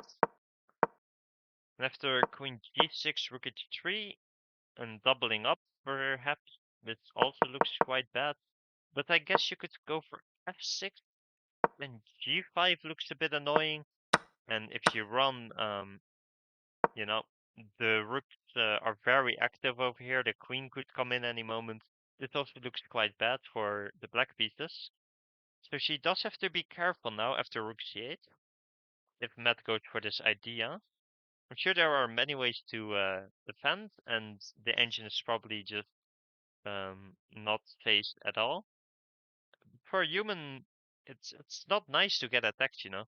Most players don't, you know, they're not comfortable defending against such attacks. Well, the attacking themselves is pretty easy, you know. So yeah, we're gonna see how that one develops over these next few moves. Was h64 necessary? I just thought h5. So I was also looking at h5. I talked about this on the commentary as well. h4, I mean. And you know, after something like g5, let's say rook c8, like she just did, rook g1 going to g4, this pawn could fall potentially. And let's just illustrate the point here. If this pawn does fall, then this h file is opened. Maybe a second rook is gonna come. You can already go like g6, trying to get a queen in, or get a queen in from like around like f3, opening up the side to h3 and going for a mating attack here. This is already looking quite uncomfortable for black. So I'm not sure. After h4 g5, it's not that clear to me. Maybe you could go f6, but then g6, and you know your king is very much in a mating net there. F5, there could be en passant opening the g file, or again g6 is possible, it seems. Yeah, h4, it's not that clear if you can hold on to that pawn, and if you don't, you're mated almost. Yeah, it's not that clear. It looks very good at first glance though. En passant force. Okay. Hello, Oscar. You're rooting for Matt, I see.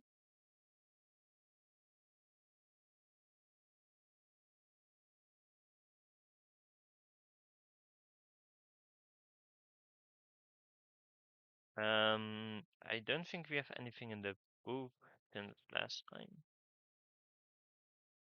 No, the booth is quite empty. But yeah, it's pretty fun to hear these thoughts from the players. Like, it was very cool to see Matt bring up this idea of sacrificing the pawn, if we flip to his perspective here.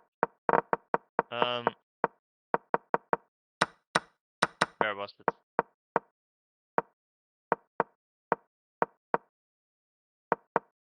I think it might have been here after knight d7, long castles, knight b6, knight a5. Actually, no, it was after they traded, I guess. Let me just go back. Yeah, at this point, knight d7, and then okay. Oh yeah, this was it. He was talking about bishop takes. This is his argument that Anushka was talking about. That Matt was thinking about bishop takes in these type of lines. And then after long castles, well, knight d7, long castles, knight b6. Matt was ready to sacrifice the pawn for some activity here, which was really interesting. Yeah, that would have been super fun to see. But we didn't get to see that. I prefer knight takes myself, so yeah, that is completely fine by Anushka, I think.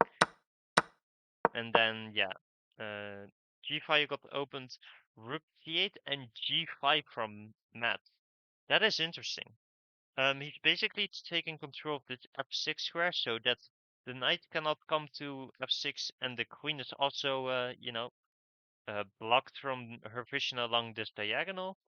And maybe now Matt wants to go and double the rooks, potentially going to g4 now. So for example, let's just illustrate this point again.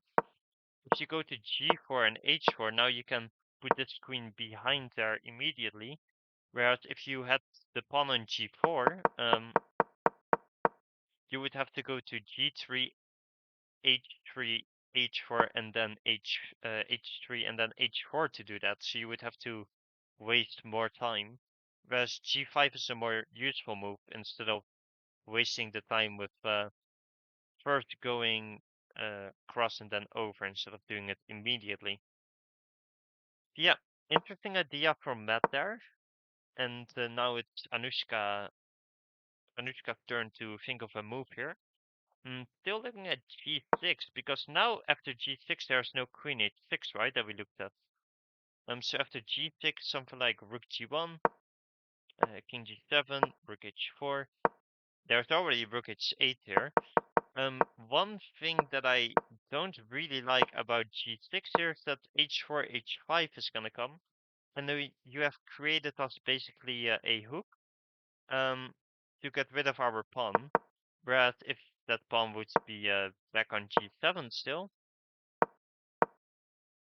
now if you go for h6, now you can go for this idea again. Yeah, very very interesting here. I think it's a lot easier for Matt to play now, because attacking is of course just a lot easier than defending, a lot more comfortable. Yeah, interesting interesting game here. There's also not this queen f6, queen g7 idea that we talked about to prevent all the mates and offer a queen trade at some point potentially. So Anushka has to think of something accurate here potentially.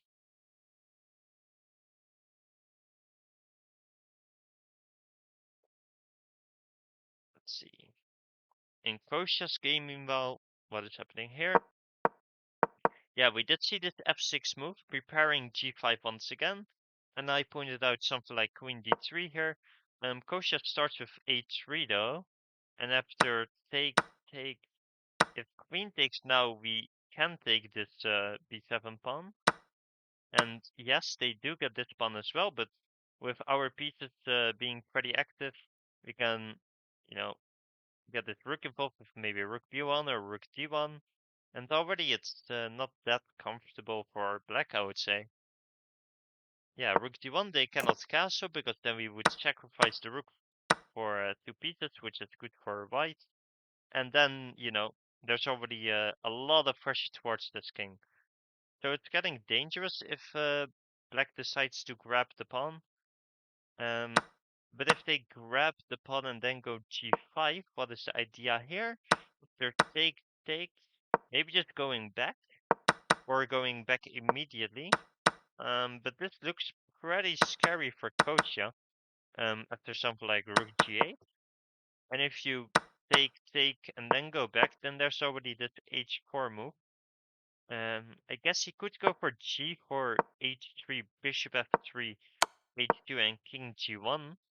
This could be possible with the same idea as in Anushka's game versus Matt, or the other way around, where you use the opponent's pawn as your own like shield. This could be possible, although the pieces look a little bit clumsy over here. It is an option. So yeah, the opponent should be thinking quite a long time here, evaluating all of these different ways to play. F6 does hint towards not wanting to castle kingside though, but queenside still looks very dangerous with this bishop. Yeah, I guess the idea is to go g5 and then kick this bishop out to castle queenside. So yeah, after takes, and g5, takes. I guess we're also hitting this b7 pawn, and after long castles, this looks very dangerous. Maybe we could even sacrifice the rook immediately. Although this, I'm not sure. Yeah, there's still knight g6, so you cannot really do that. Maybe you have to double first somewhere. Maybe to b4 could be an option. Something fun could be something like a5 and potentially rook b6, where if they take, we hit this rook, and we are very close to the king. The queen could come around and try to mate behind the king. If the king tries to run away, then this rook comes into the attack as well. It's pretty interesting. So yeah, lots to think about for the opponent here. Whilst in Anushka versus Matt, or the other way around, Matt versus Anushka, the d5 move has just been played, and Anushka has to be a little bit careful. Yeah, very interesting games, that's for sure. They should switch ratings so the American has 1776. How do you know Anushka? Me, Anushka, Matt, and Kostya played together in a tournament in Portugal, in Maya, pretty recently in August. So that's how all of us, well, not all of us met, I guess. They already knew each other before that. But that's when I met Anushka, Matt, and Kostya. And that's where Kostya asked me to be his chess coach for Blitz. And that went so well that he asked for me to be a second, which I am now mainly. Yeah, that's a bit of the lore how I know them. And actually in that tournament I got paired against Matt, aka Houseline, as well, and we played a classical game there, where I won. I'm about Matt's rating at the moment, but I'm pretty underrated if I may say so myself. My last tournament I had like a 2000 performance in FIDE rating, and the one before that a 2100 performance rating, so I'm gonna try to get up to, 1900, 2000 pretty quickly, and then go for the CM title. That's the goal. I am the coach for Blitz mainly. For classical games, I am more the second. So I help him prepare for the games. I come up with novelties. My Blitz rating is 2400-ish. So yeah. And I helped Kostya in like 2 weeks go from like 25 to 2800. So yeah, that's a bit about me and my relations to Kostya. And Anushka and Matt, we just had a lot of fun in Portugal. Outside of the games, also had very fun games against both of them in Portugal. So yeah, that's how we know each other, and we have become pretty good friends since that tournament. I hope to play a tournament with them once again because it's always super fun. Um, yeah, I wish I could have been in Sitges playing as well, but unfortunately I had other plans already.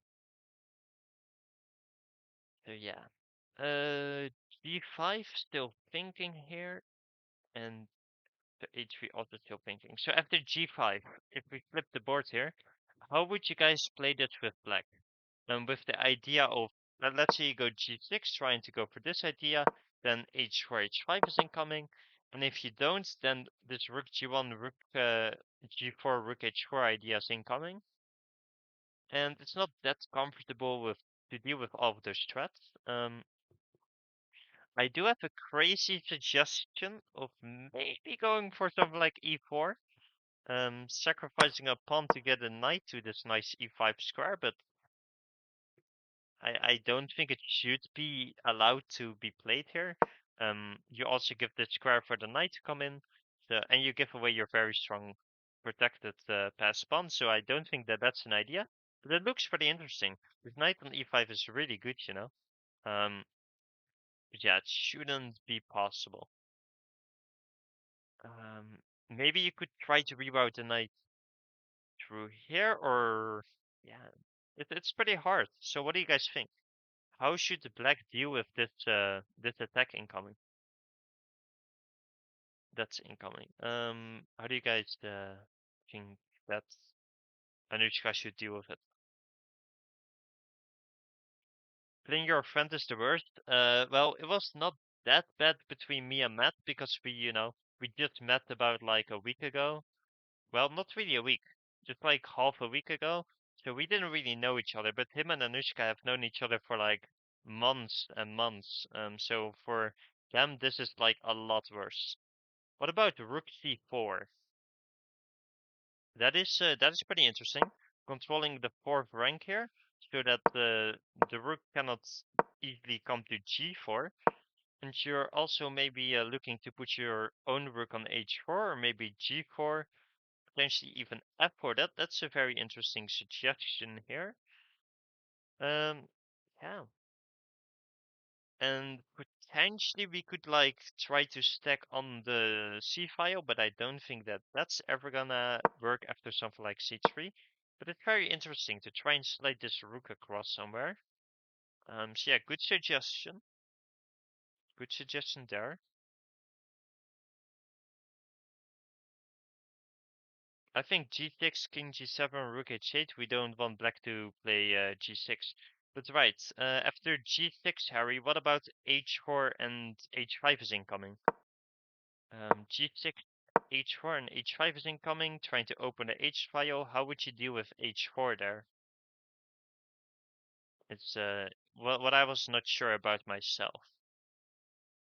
Yeah, I just thought of that exactly. It's not that comfortable. If this is blitz, I'd play Queen C7 and get Queen C4 and eventually trade off the queens. That is also a way to play. Try to trade off the queens there to make their attack a bit less powerful, but I mean, they have many ways to try and avoid the queen trade, and even when the queen trade happens, I think black is still under some pressure. So, yeah, it's all not that clear. Very cat. Queen b6 maybe, and offer a trade and push a5, a4, and trying to open up the b file, where after something like knight c5, knight a4, you're creating some threats. I think that after queen b6, maybe, I know, queen f3, and lifting the rook up and across. It's white's attack that should be quite quick there. So let's see, something like this, a4, and if you go back after this, there could be this, and then knight d3 looks pretty good. And if you're bringing the knight, oh, I guess this is not really possible at the moment. But if you bring in the knight, then already this is coming pretty quickly. Yeah, it's very, very difficult for both sides. And you also don't really have a3 here because queen takes, although that does open the a file. Then again, does it really matter with the knight on c1? It is usually with the knight on f8 that you say that there is never a mate with knight on f8. That is one of the rules in chess. And it applies to all of these squares. With a knight on one of these squares, with the king next to it, there should not be a checkmate. So white's king should be pretty safe here. Well, it's not quite clear how black's king is going to be safe, like ever. Because of the g6. I guess you're in time, huh? But again, g6, there's this h4 move, h4, h5. And here I think black is just getting mated, to be honest. So yeah, very interesting. I'm liking this rook c4 move the most. After that, maybe this queen c7 move. First of all, threatening the pawn, and then getting in the queen into the position here. But yeah, number one for me would be rook c4 to control the fourth rank. We got a move on the board, and it is rook c4, the best move in my opinion.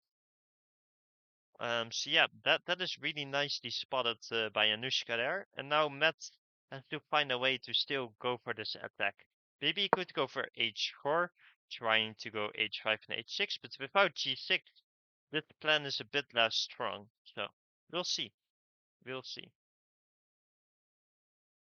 In Kostya's game, the opponent is still really thinking hard. It's really hard, this position, to be fair. Are you gonna trade and open up the lines towards your own side? If you castle, you just made it. And if you go pawn grabbing, then after rook d1, it's already getting very uncomfortable with all the pressure towards your king here. After something like e5, even trying to break apart the center, opening up this bishop as well. It looks like almost like game over, to be honest. And if you just go back somewhere, let's say, you know, you're feeling the heat, you want to trade down. Now, white gets some tempo, some initiative. They could go like b4, b5. They could potentially try to prepare e5 somehow. Although f4 looks a bit too much. But yeah, also g5 is incoming, so this would be a very double-edged position. Yeah, it's not that clear. It's not that clear. Very interesting. Very interesting.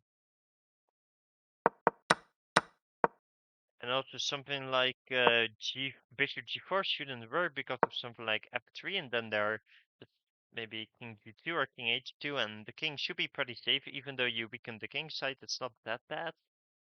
And yeah, the bishop has to go back, so here of course you lose a piece.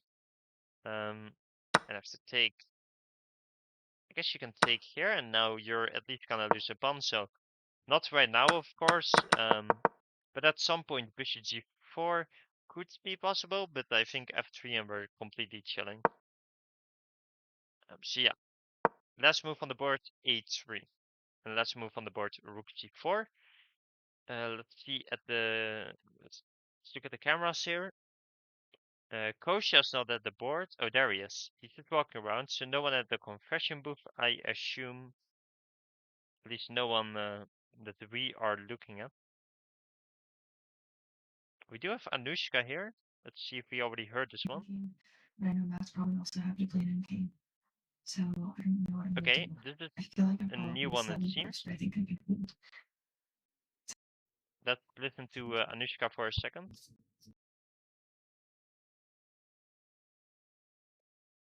Bishop c5 with the f3 seems more logical now. Let me just check here. I think you're talking about f3. Yeah, I was looking at bishop c5, so a king f2 is already possible, but yeah, f3 check and then going back, it's possible. That could be possible, yeah. But then again, you get hit with b4, you have to go back somewhere else, b5 is incoming. And the king is not as weak as it seems, I think. And for example here, maybe rook d1, g5, or b4, I guess, b4, b5. Knight comes in. Well, here you would you would not do that, of course. You could also try to trade off this bishop to then get access to this d5 square. I know it's a pretty double-edged position, but I would prefer white there. Me personally, I would prefer white. I also think I would prefer white a bit in this position. I think g5, we should be able to deal with that. and then we could go for something like b4, b5, or getting the rooks to the center and putting some pressure along the d file. And it's not that clear where this king is going to go. You cannot castle long, really. You don't want to castle short. So maybe king f7, but I mean, it doesn't look that safe. It doesn't look that safe to me.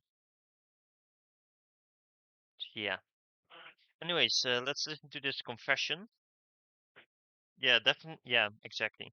White feels easier to play. Let's see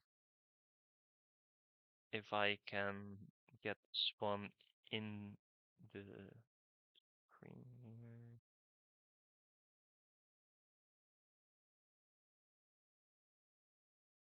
Okay. I'll just put it here. This is the place for the confession booth, which you can see here. I hope the sound is not too bad. But there's Anushka. It's already dark there. Hello, Anushka again. 22 years old, female rating 16, number. God, I forgot. I just played Rook C8. I remember that. Okay, Rook C8 has been played in this video. Flip. So yeah, Rook C8 on the board here. After which Matt went G5 and she went Rook C4. That is honestly, I thought it was better after H8 address card bishops, but now I'm not so sure. Generally, I would be happy to play an endgame, but I know Matt's probably also happy to play an endgame. So I don't know what I'm gonna do. I feel like I'm probably slightly worse, but I think I can hold. So I'm feeling. Okay. Okay, she's basically saying that she and Matt, she thought that she and Matt were both pretty happy to play the endgame here. But she is not so sure if she's better anymore. So this G4 idea, opening up the king set and going for an attack, I believe. She thinks she's slightly worse here, but I think Rook C4 should hold the position kind of in the balance. And I don't think that she's much worse here. Although it is very clear that it is easier for White to play. Attacking is always a lot easier than defending. But Rook C4 seems to be a very accurate move here. So yeah. I'm not sure if this castles was the best. I'm not sure. Not sure. Maybe you should just keep the king in the middle, which is very hard to do, but yeah, I'm not sure. I'm not sure. Because this trade is for sure good. This has to be good. Then yeah, castles and g4, and it's all of a sudden pretty uncomfortable. Yeah, tough, tough.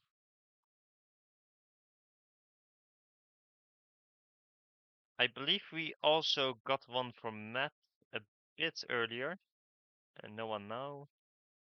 I'm not sure if this is an old one or a new one. Let me listen real quick.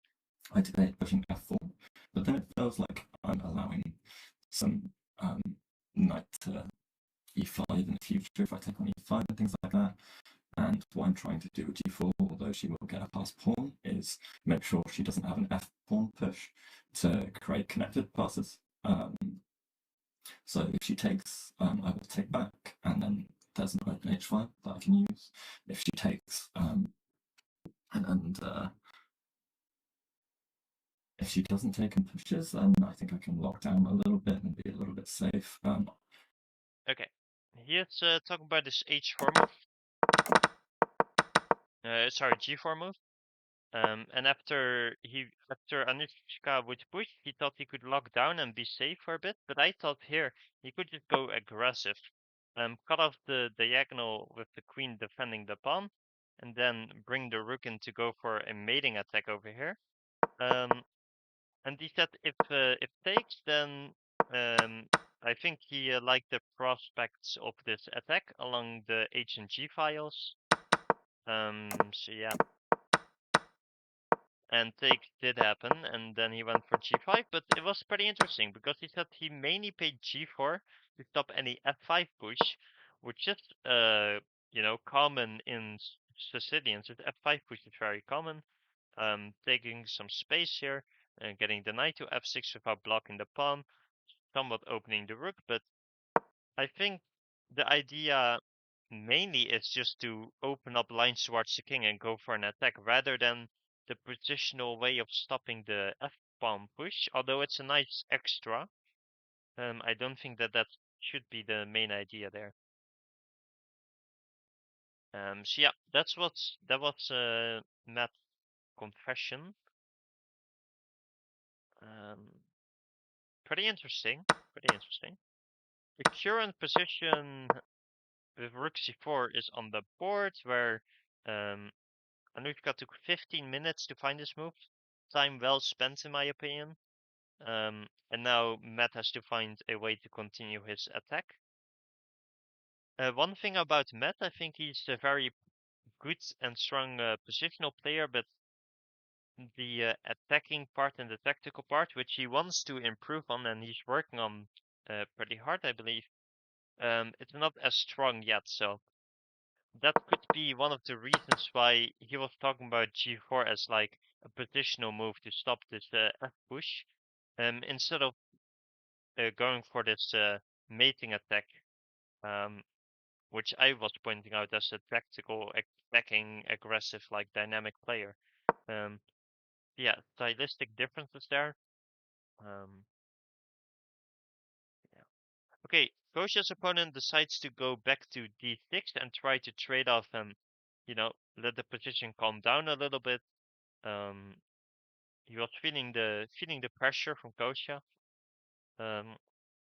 Kostya definitely doesn't want to allow bishop takes f4 to open the g file, I think, where g5 could be incoming.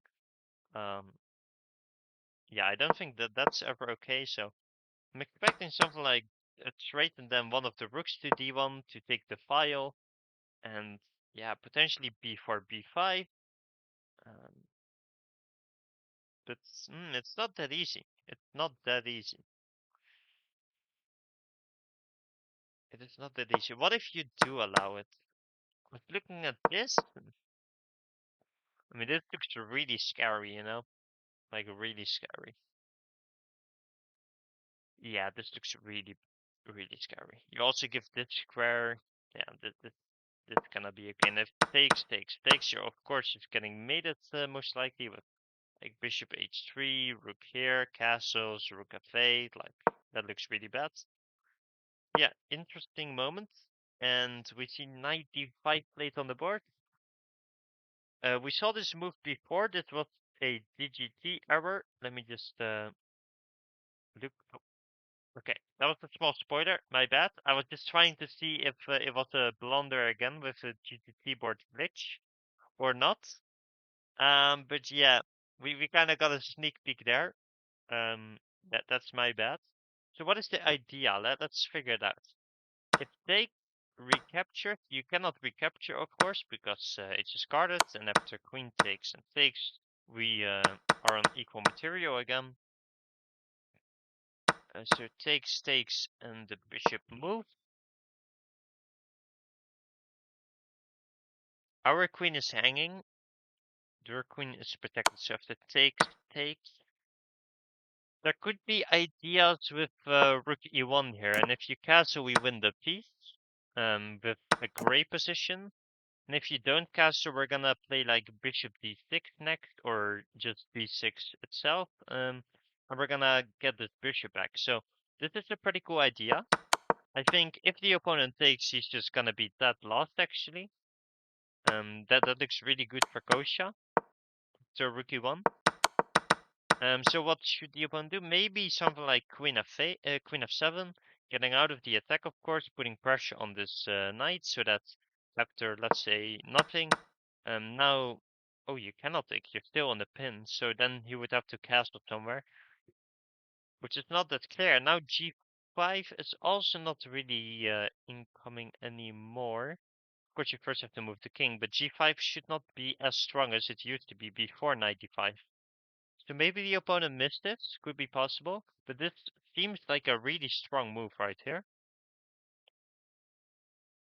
And you could, there's a fun idea. You could try to trade your knight for this bishop with knight c7, a fork, and after take, you traded off this pretty, pretty strong dark square bishop, arguably. We got a bishop pair, and now g5 should not be as strong anymore, in my eyes.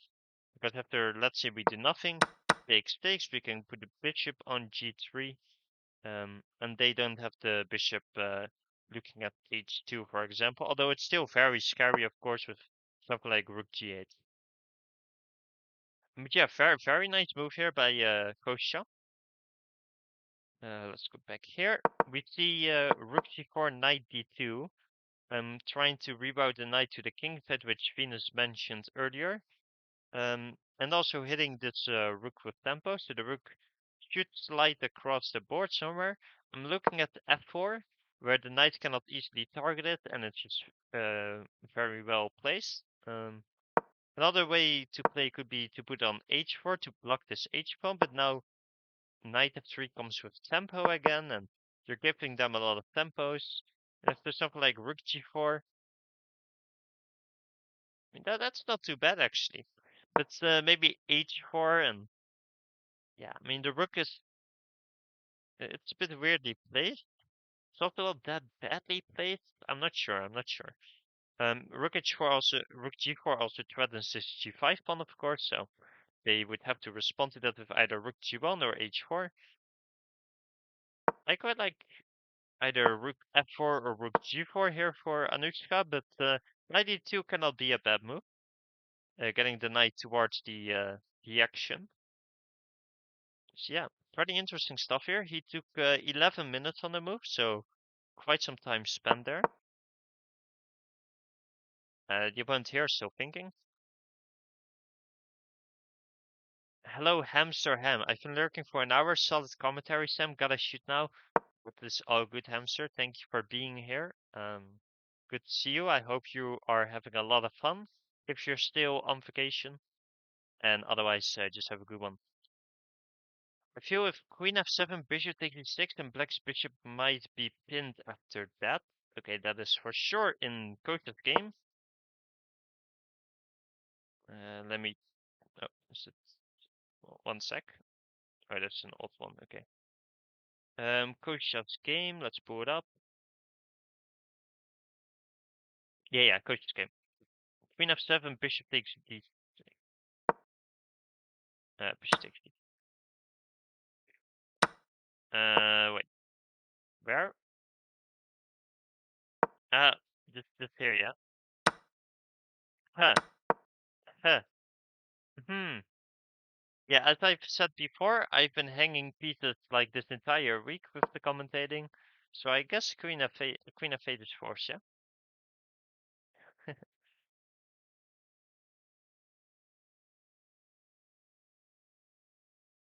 Yeah, yeah. I kind of missed that for a second. Yeah, Queen f8 looks forced. Then this is possible. I'm not sure if you want to do that. Nah, that doesn't seem too good. So okay, Queen f8. They still cannot take, so we can just leave the knight here. So we could play something like rook d1, putting some more pressure onto this file. Then after bishop takes, knight takes, we're hitting this bishop. It can move back to, of course, stop this fork.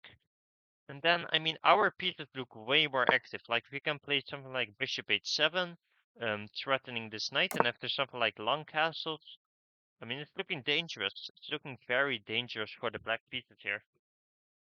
I really want my queen to get to these pawns, which is not as easy as it seems. Like, for example, queen e3 could be queen c5, although rook takes d7 looks very interesting. Oh no, that's just bishop takes d7, yeah. With check and you win the queen. So this could be possible, hitting the a7 pawn. After something like this. I'm not sure. Maybe you just go like b5, b4, b5 immediately, and try to just break open this king and go for mate on like a6, for example. that could be another idea. And it's pretty hard to stop, to be fair. After something like a6, now we could go for queen e3 and get in behind the king. Could be possible, and then some fun line could go something like this, and rook c1, where after check, we have this, and I mean, a mate should follow there. So yeah, very interesting here. I think the opponent for sure missed this.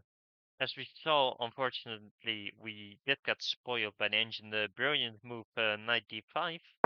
Yeah, queen f8. Queen f8.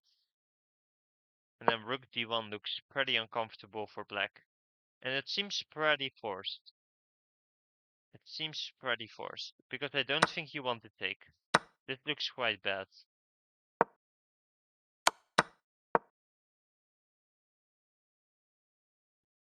Yeah.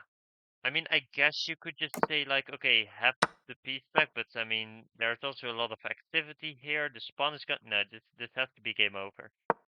So yeah. It seems like queen f8 is forced to me, and then after rook d1, it's really uncomfortable for black. So I love Kostya's position now. Okay, meanwhile, in Matt versus Anushka, we see rook f4 being played after knight d2, which I pointed out.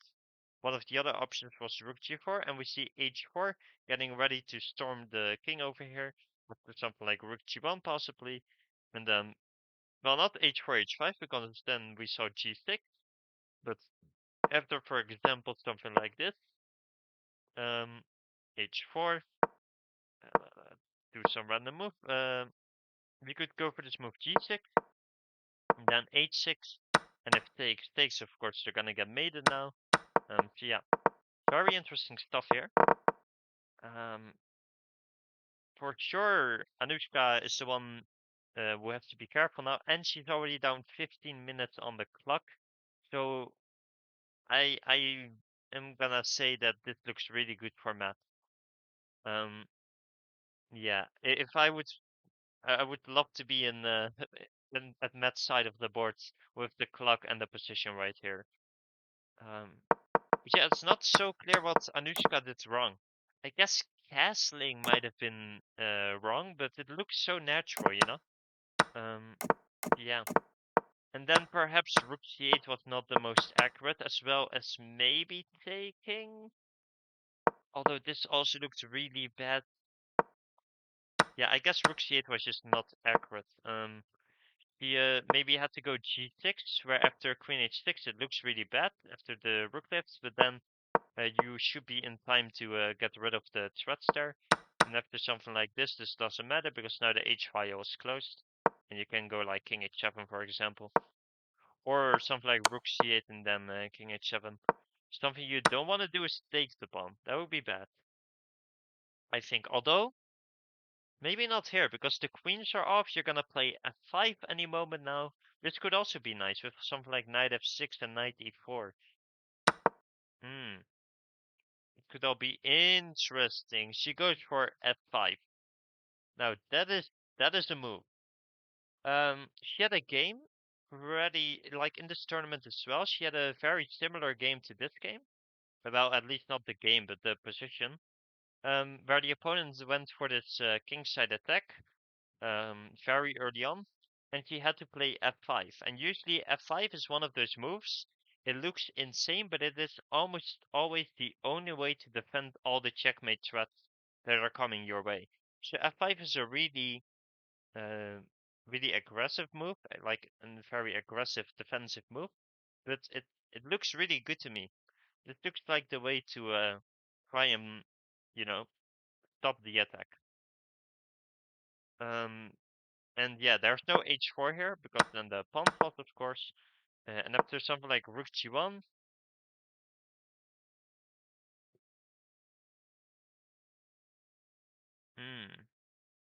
not so clear. I was looking at something like rook g7, trying to get a knight to f8. Yeah, not super clear. There's not a lot of counterplay to go for because your pawns are way too far back and you don't have enough pieces there. Maybe knight c5 to e4 could be an idea. Just, getting your pieces active and saying, okay, if you push forward, I'm just gonna try to keep both of the pawns on the board and keep the position as close as possible. And that could be one of the ideas here to try and deal with that attack. But yeah, it's still looking pretty scary. But F5 is definitely a good attempt, I would say. Very good attempt.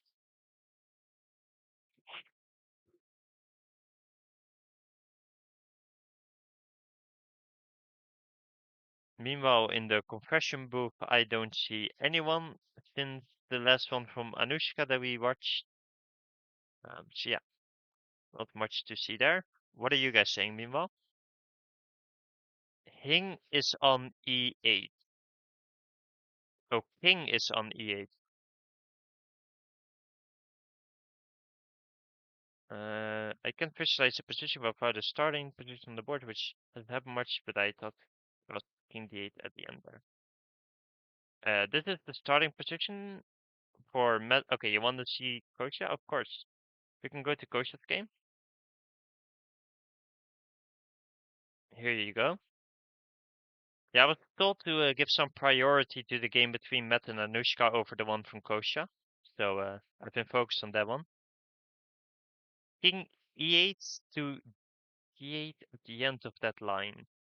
Which line exactly? Here we go. C takes D5. Bishop takes. Sorry. D takes what? D takes D5. B takes D6. Bishop takes D6. That's capital B. Queen takes D6. E takes D5. And black's bishop is pinned.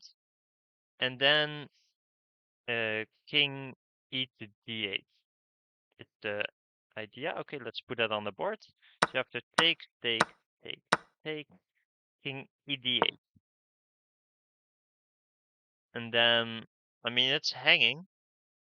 Like, pawn takes, the knight has to move. This is under attack. Rook D8, the rook D1 is incoming. I'm not sure if this is what you're talking about. It seemed like this is what you were talking about, king E D8 here. But, I mean, the D file, it looks really weak. And the knight, it's under attack, so it has to move, so... This looks like almost game over to me, so I guess I got the wrong line here.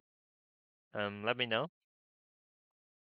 I mean, this looks lost, SM Poobeer. This looks lost.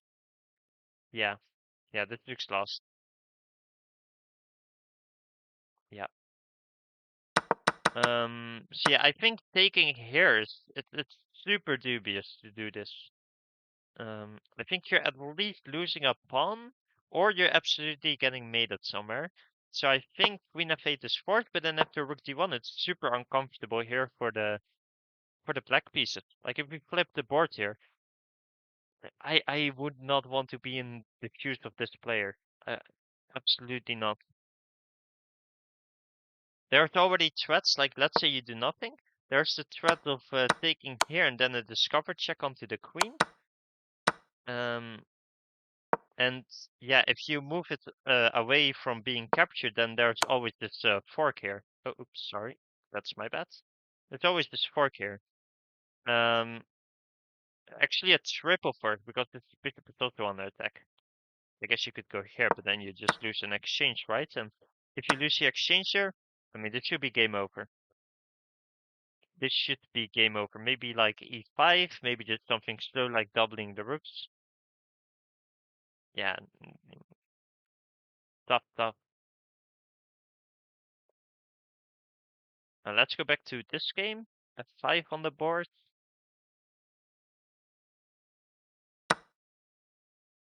Okay, we do here. Okay, the opponent took. That is super surprising to me. So now we can indeed take, and take.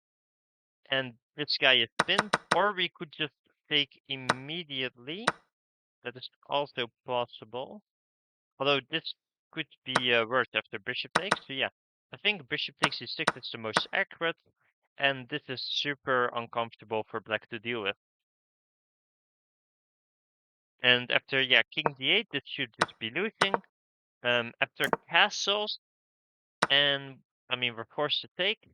I mean, this is open up. This guy is under attack. This pawn could go to e7. The rooks are coming to the center, so this also looks very bad. And after long castles, and maybe something like knight b6. I mean, this is already looking towards the king side. The rook can come to c1. You can maybe run the a pawn up the board. Like, all of these ways of playing look really, like, almost losing. And yeah, Kostya just goes for it. This looks really good for Kostya. Like, really good. Like, almost winning good in my eyes.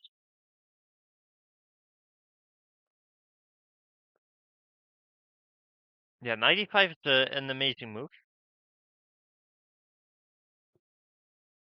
I can't remember how the horsey moves. No, Scotty, you're pretty good. You're pretty good. Yeah, this is great for Kostya for sure. And we see this move bishop g4 on the board, which we did not consider. The idea is essentially something like this, or putting the bishop back somewhere. Maybe the b4, I don't know. But yeah, this is an interesting move that we did not consider yet. Getting out of the e-file. And yeah, this could be interesting for the opponent here. This could be a way to save the game. Because we cannot really move the queen away, because then our bishop is hanging, right? If we take, I mean, the queen just hangs, and we're just gonna lose the queen. If we push, same story. So it's kind of forced to take. Then after rook e1, take.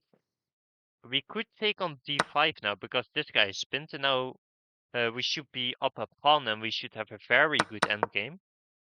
But after just moving away the bishop, I guess we can take now. And we're again up a pawn, so maybe we're winning a pawn here. That could be interesting. And so yeah, bishop g4 is on the board, as we can see right here. And after bishop takes is forced 100%. And then after rook e1, it's not as comfortable as it seems, I think. There could be bishop d3 hitting the rook here. That could be one of the ideas. And after something like rook d1, I know how you would take. Maybe with the bishop, take. It's equal material, and after something like king f7, well, then the knight hangs. So the king cannot move away, and then we have discovered attacks, and this should always like be completely winning for white. And with the pawn take, after bishop take, maybe this could be played. Yeah, this could potentially be played, where you just allow the discover check. No, this actually is just bad, yeah. Yeah, this is not in compensation at all. So there you could just take like that, as I just showed. So yeah, very interesting. I think we're just gonna see this and rook e1. But I like this for Kostya. Although the opponent did find a way to not be like losing. Which I would expect from an IM. He took 16 minutes on capturing, and then almost immediately played bishop g4 here. So he must have seen quite some lines here, I'm sure. Kostya also responding pretty quickly here, of course, but now he is thinking for a bit, potentially just making sure he didn't miss anything, or he just missed the bishop g4 and he's calculating all of this stuff now, hoping that it's not too bad. Yeah, you guys can try to read it off of the body language. Meanwhile, in Matt versus Anushka, this is still the current position. After f5, Matt has gone into a tank. Maybe looking at en passant, maybe looking at h5, maybe looking at rook g1, maybe like even knight f3. But I think this is a very good practical try for Anushka. And I would not be shocked if this is also the best engine move, because the engine very often likes to go for f5 when these pawns are rolling down on your king, which looks very counterintuitive, opening all of these lines. But yeah, it's the way to defend most of the times.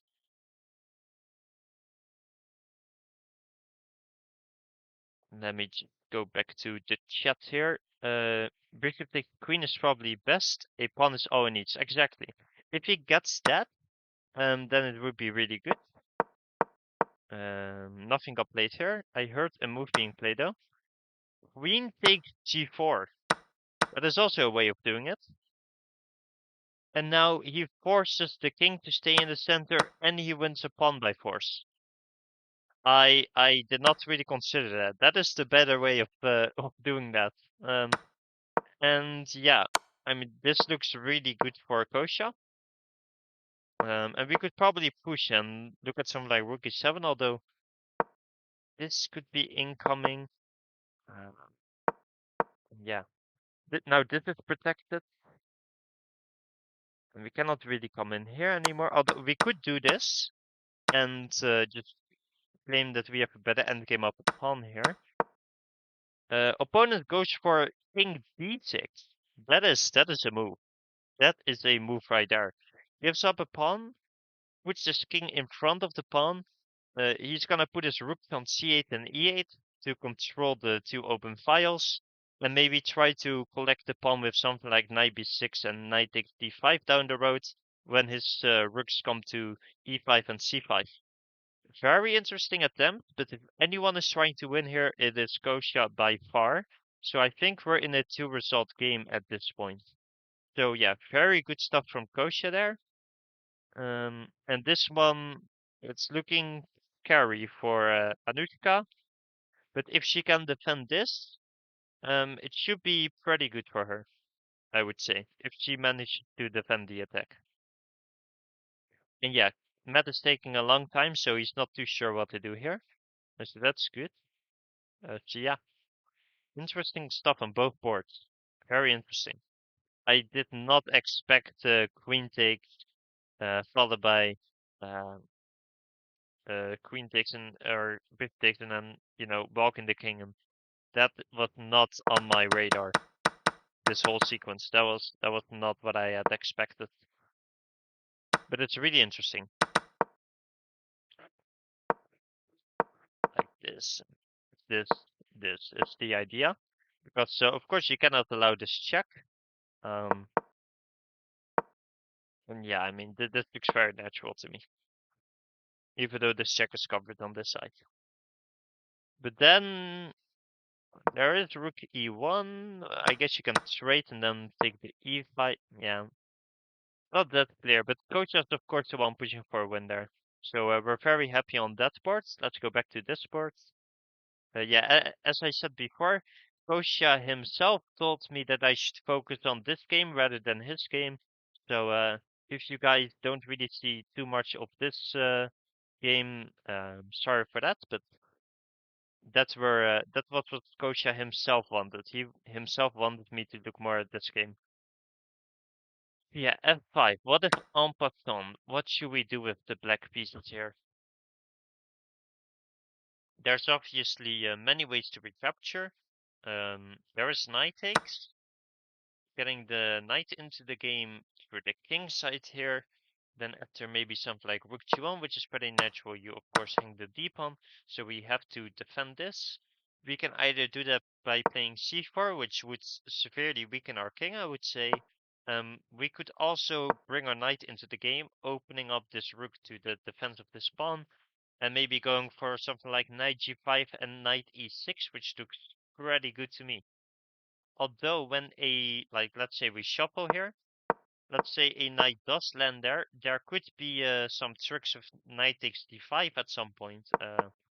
Let's make it a bit more reasonable here. Knight takes hitting the queen, for example, and after rook takes, there's queen takes, and you win a pawn. So the knight on e6 would look really good, but it wouldn't be as stable as it seems. So en passant, knight takes looks pretty good. There's also rook takes that you have to calculate, doubling up these rooks, maybe even tripling up with the queen, really controlling this f-file. And with this much counterplay, there shouldn't be much of an attack along the H and G files. So this would also be a good way to play. With the en passant, there's also queen takes with a lot of counterplay along the F file. So I think en passant would give Anushka a pretty good position. What about h4 here? That would just hang the pawn as I showed earlier. So you would have to prepare it with rook g1. And after rook g1, now it was not so clear to me how Anushka should proceed with this position right here. Maybe queen b6 could be a good option. So just earlier, trying to trade the queens off and take some pressure off of off of their attack, and maybe then we could be starting to push for a win with these protected pass pawns right here. So yeah, very interesting here. I think rook g1 is by far the best move. And then it's not so clear because after something like rook f7, h4, g6, h5, g6, h6 is incoming, and it's not really easy to deal with that. Although you do get the f6 square and then jump to e4, as I discussed a bit earlier in the stream, in this exact position. So yeah, rook g1. Maybe rook f7 is one of the ways to play. If you go g6, then h5, and it should just be game over almost. Yeah, interesting. Although you could go here, if you push, you hide behind the pawn, of course, and if it takes, then you could try to contest the file. And you could argue these double pawns are not really going anywhere, whilst my pawns are gonna march down the boards at some point, but this knight is pretty restricted here. So yeah, not sure if you want to allow that, but it could be a consideration. I think Matt should consider it, which is another thing to calculate. So Matt really going into the tank here. So yeah, very interesting game. Very interesting game. There could also be queen g3, but I think the queen is placed okay over here, and we should get the rook into the attack. Although the rook is also supporting this, so you could argue for this move, and then go for like h5, h6. So very interesting. Super interesting. On both boards, by the way, on both boards. This one, it's in an end game, but it's still super interesting, and I think Kostya is gonna win this. From the game yesterday, where he had such a dry end game and he turned it into a very nice win. I think he can do it once again over here. But this one, it's still anyone's game, I would say, although perhaps a bit easier for Matt to play after something like rook g1. What do you guys think? Let's go, Matt. Boo Anushka. Okay, that is that's an interesting comment from Pawn March Destroyer there. Hello, PMD. Welcome in. We're rooting for both the players. Not one. We're not biased here. Let's see. I don't like f3. Never mind. What's wrong with f3? F3 must be in Kostya's game. Let me just check that out real quick. F3 here. I mean, I think this structure is perfectly fine to keep the king quite safe. And we should be using our pieces here probably instead of the pawns because, you know, even if we get this, it's not that clear how it improves our position, I would say. I don't see the, like, for example, they could just go 95 or like takes the 95 looks even better. And it's not as that clear why we went for f3. I think f3 would not be a good move here.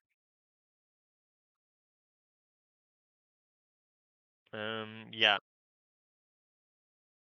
Yeah, I don't like f3. Bishop takes queen is probably best. Yeah, we looked at that, but then queen takes happened.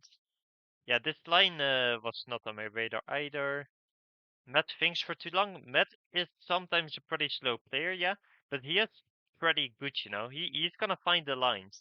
If he takes his time, he finds the lines. So yeah. Kostya's pretty locked in, it seems. Matt is very locked in. Anushka's just waiting for a move over there, it seems. Um, which makes sense. When it's your turn, you're of course going deep into the tank here. Let me go back to this game, by the way, as Kostya would want me to do. I think slash hope this OTP clock awareness is better than online. Yeah, I mean, down like almost 10 minutes for math, but I mean, you also get 30 seconds extra per move, so time travel in my eyes is not as important in classical as like a rabbit or blitz, for example. Like, um, yeah, I believe Levy talked about it, Gotham Chess, in a video where he played an OTB classical game recently, and he caught his opponent off guard with some very nice preparation, and the opponent just took like half an hour and played all the best moves and was perfectly fine. Even though he was down like half an hour, there's not much you can do about it. Yeah, pressuring the clock, it's not as useful as you would think in classical chess. However, Kostya up quite a lot of time after this knight d5 move that caught our opponent off guard after an 18-minute think from Kostya. The opponent also thought for a long time, and yeah, we got to this position where Kostya's up like 25 minutes, it seems. So yeah, I'm getting a bit worried for Matt, although calculating here is pretty good. It's a critical moment. I don't really see the attack anymore after this very good move f5 from Anushka. Phenomenal move. I don't really see the attack anymore, and it could be Anushka that is gonna start to like turn this game around and go for a win herself. With the time pressure, as they are only on move 21 at the moment. Kostya is on move 24, so both about halfway, a bit past halfway on both boards. Yeah, we'll see. We'll see what happens. It's all pretty interesting to me. I'm fascinated by both these games. What chat are you reading? Scammed? I'm reading all the chats, Tim. Not a single chat is being left out as a good streamer that I am. Um, I have no clue which chat you are in, to be honest. I have no clue. I just see every chat. I am reading every chat, Tim. Um, I believe I am reading every chat. No, I am reading the chats from Blood Queen, Houseline, and Chess Dojo. Um, as a good streamer, you could learn a thing or two from me, Tim. I know you do the Tim TV things, but this is the real professional stream right here with Sam behind in front of the camera, I should say. Yes, yes, of course. You can learn a lot here. Noted, noted. Yes, yes. Okay, so we do see en passant, which I thought would benefit Anushka a bit more. And we did look at knight takes. Let's see what my analysis said here. After knight takes f6, we looked at many things, like for example rook dg1, after which you would grab the pawn. It still looks a bit scary, but after something like rook f7 or maybe even like queen e7, something along the 7th rank to protect the king, this should be just better for black up the pawn. We also looked at c4 here to just defend the pawn, but this would severely weaken the king. And with the activity along the f-file, black should not be in a lot of danger. The activity of the pieces should compensate for the weakened king. And we also looked at knight f3, defending the pawn like this, which I thought was the best option. But now, after something like king h8, getting to this square was not as good as it seemed, which I illustrated with queen e8, winning the pawn there. But yeah, I think this is the best move, and now Anushka has to be somewhat careful. Maybe something like queen e8 could be a good move here. Getting ready to go for this tactic when the knight lands on e6. But yeah, this is looking pretty good for both sides, to be honest. When this knight moves somewhere, this pressure down the f-file should compensate for the weakened king, as I said. that also applies in this line. We got a move on the board though. We got knight f1 on the board, defending the pawn with the same way as knight f3. But knight f1 is hinting towards something like knight g3, and then I don't know from there. This looks wrong to me. Knight g1 looks wrong. Sorry, knight f1. It looks wrong to me. It cannot be correct. I was really looking at knight f3 here, going to g5 and then potentially e6. That looked good to me. This one looks wrong. Yeah, this looks wrong. That was my best Hikaru impression, by the way, if you guys didn't notice. Yeah, this looks wrong. Yeah, this looks wrong to me. So, gotta start push the P. Okay, I know what I'm saying now. But yeah, this looks wrong. Okay, back to Kostya's game for a second. Kostya went for f4. We were discussing f3 and it didn't seem so good after takes and knight e5.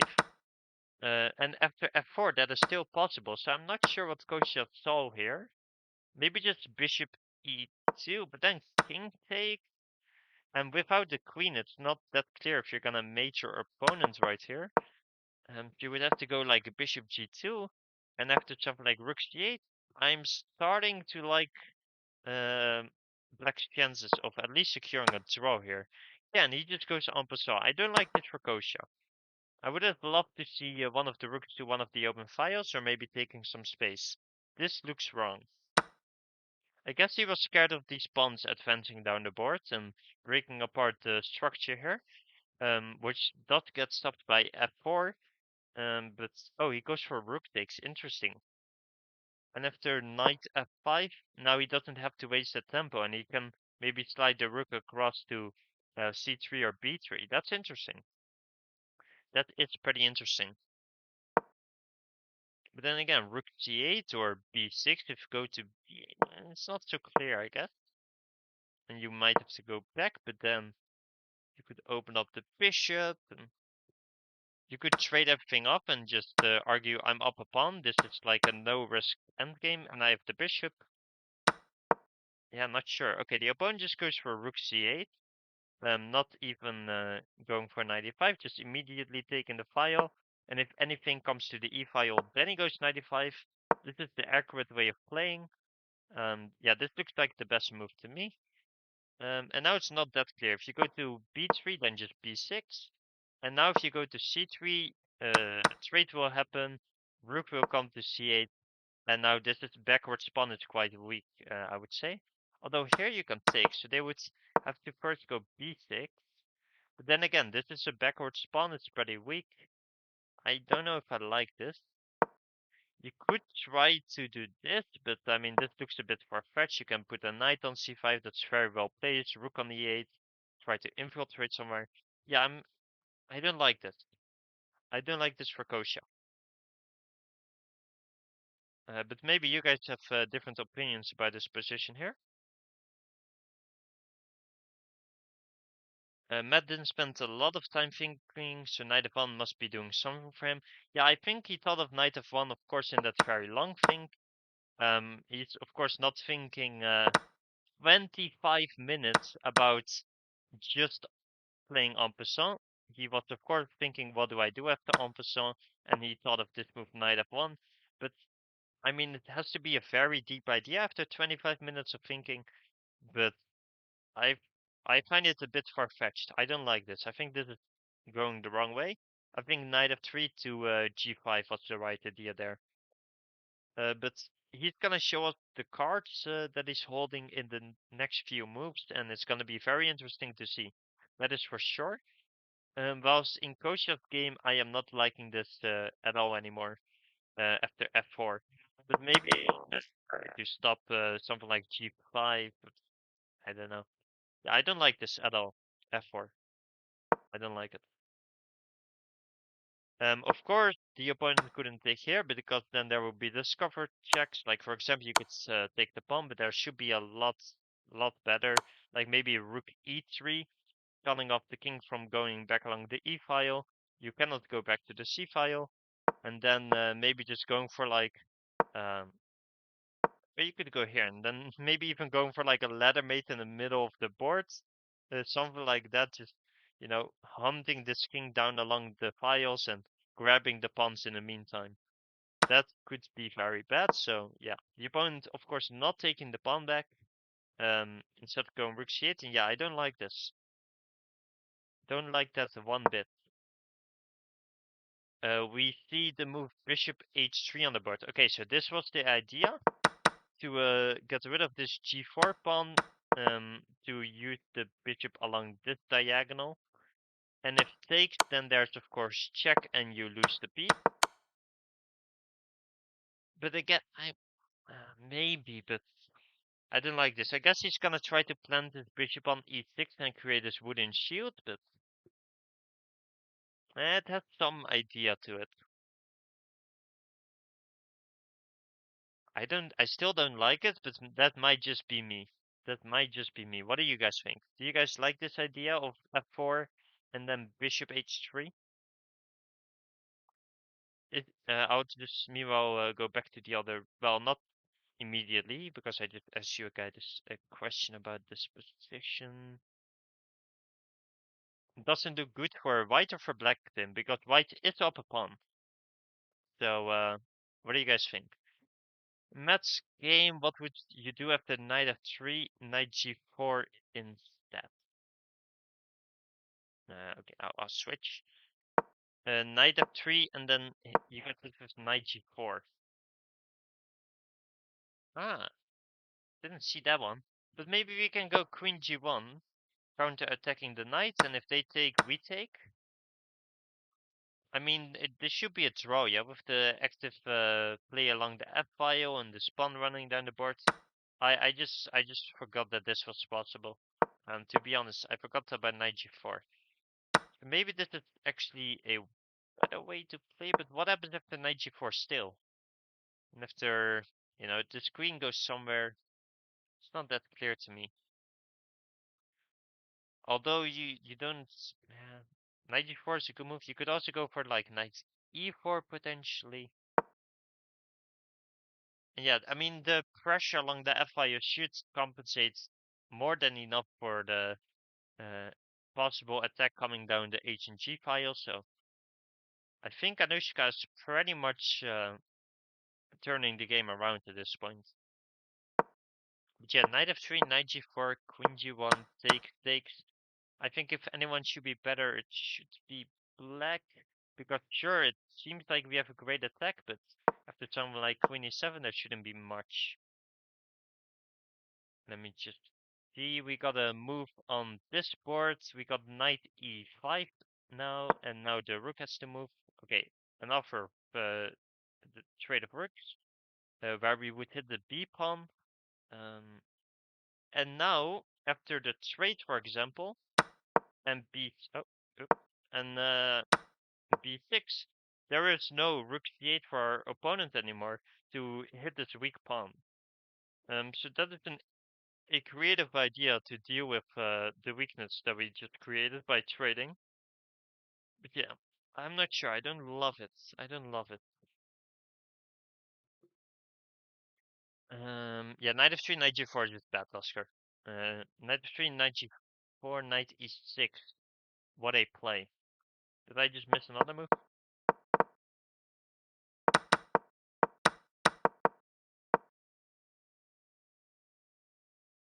Knight e6.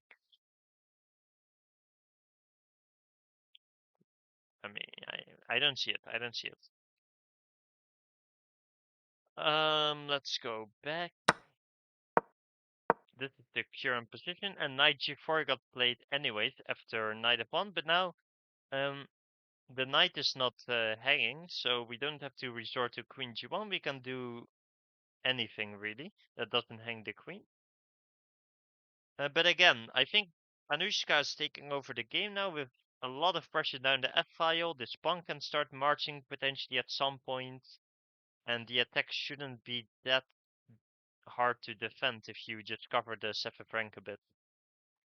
Yeah, I think Anushka is turning this game around really well. Where did Matt really go wrong?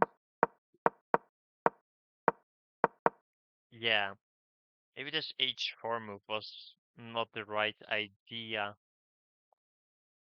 And he was really trying to stop this f-pawn push with the g-pawn, but yeah, it just got allowed here. Yeah, interesting. Maybe he should have kept his pawn on g4, because now if, let's say this, there was no knight takes, you would have to go rook takes, and then maybe you have something there with like rook g1. You control this square quite a bit, I'm not sure. But yeah, this is how the game progressed. And then after knight g4, it's met to move, and it's not that clear. In this game, opponent is still thinking after rook c3. Also, the keyboard is absolutely trolling me because the opponent has 20 minutes and instead of like 9 minutes earlier. So yeah, that is also interesting. Um, yeah, both games, kind of the person who seemed to have the advantage, kind of losing the game in my opinion. But I could be wrong, of course.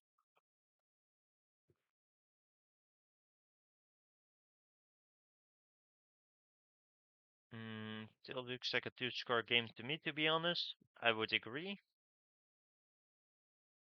I feel like it's an easy target later. Yeah, that's fair. It's always gonna be a backward spawn. Looks very drawable. I assume you're talking about Matt versus Anushka, which I would very much.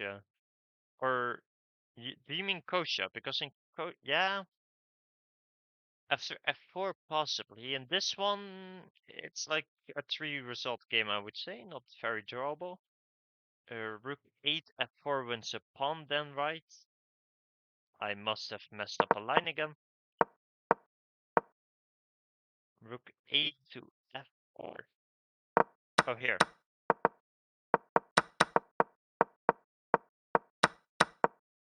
Maybe with the line with g4 and then takes. And then there was a fork or something. I'm not sure. Because this queen does open up indeed. Possibly. Yeah, possibly. See what else? Anushka should win an exchange now.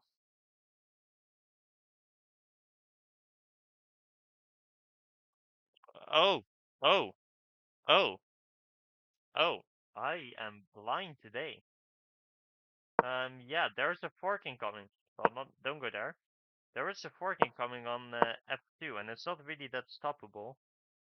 And to make matters even worse, then there could be potential back rank ideas, potentially. Potentially, after something like queen f6, though this could be played.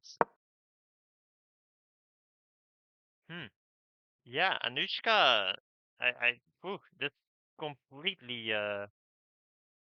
like avoided my vision. Like I fully didn't see knight f2. Knight f2 and Anushka is just pushing, or I think she's just winning them. Yeah. Yeah, Matt's just miscalculated, I guess. And then knight f3, the same thing could happen. No, because here you had queen g1. And now this is not possible because you take, and it's okay-ish. And if takes, takes. This doesn't look good for white, but it's at least not that lost. And this looks lost, yeah. This looks lost. Matt just missed it, for sure. Matt just missed this knight g4 move, just like me earlier in the other line. Yeah, not the most obvious move. Told you en passant was bad. I was also saying that. I thought en passant was bad. I thought rook g1.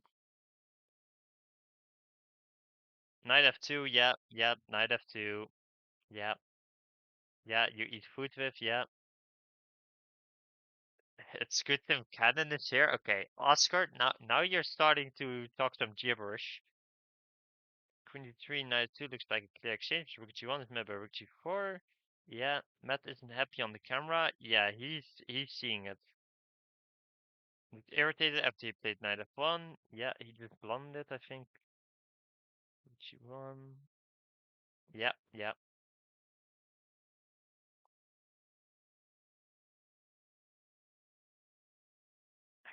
Okay. It's not good that Tim is here. Tim is no. Fun thing about Tim, he was also in Maya together with me, Kostya, Matt and Anushka. So we also know him very well. Yeah, that was also fun. Good to see you, Tim. But yeah, don't think you saw Knight F2 before me. What chat is Oscar in? You're never gonna find out. You're never gonna find out. Queen g3, knight f2, rook g1, threatens mate. Could then move other rook. Yeah. That is true. Of course, I don't think Matt saw this. But this could be a way to save it, potentially. Queen g3, but maybe there's an answer somewhere.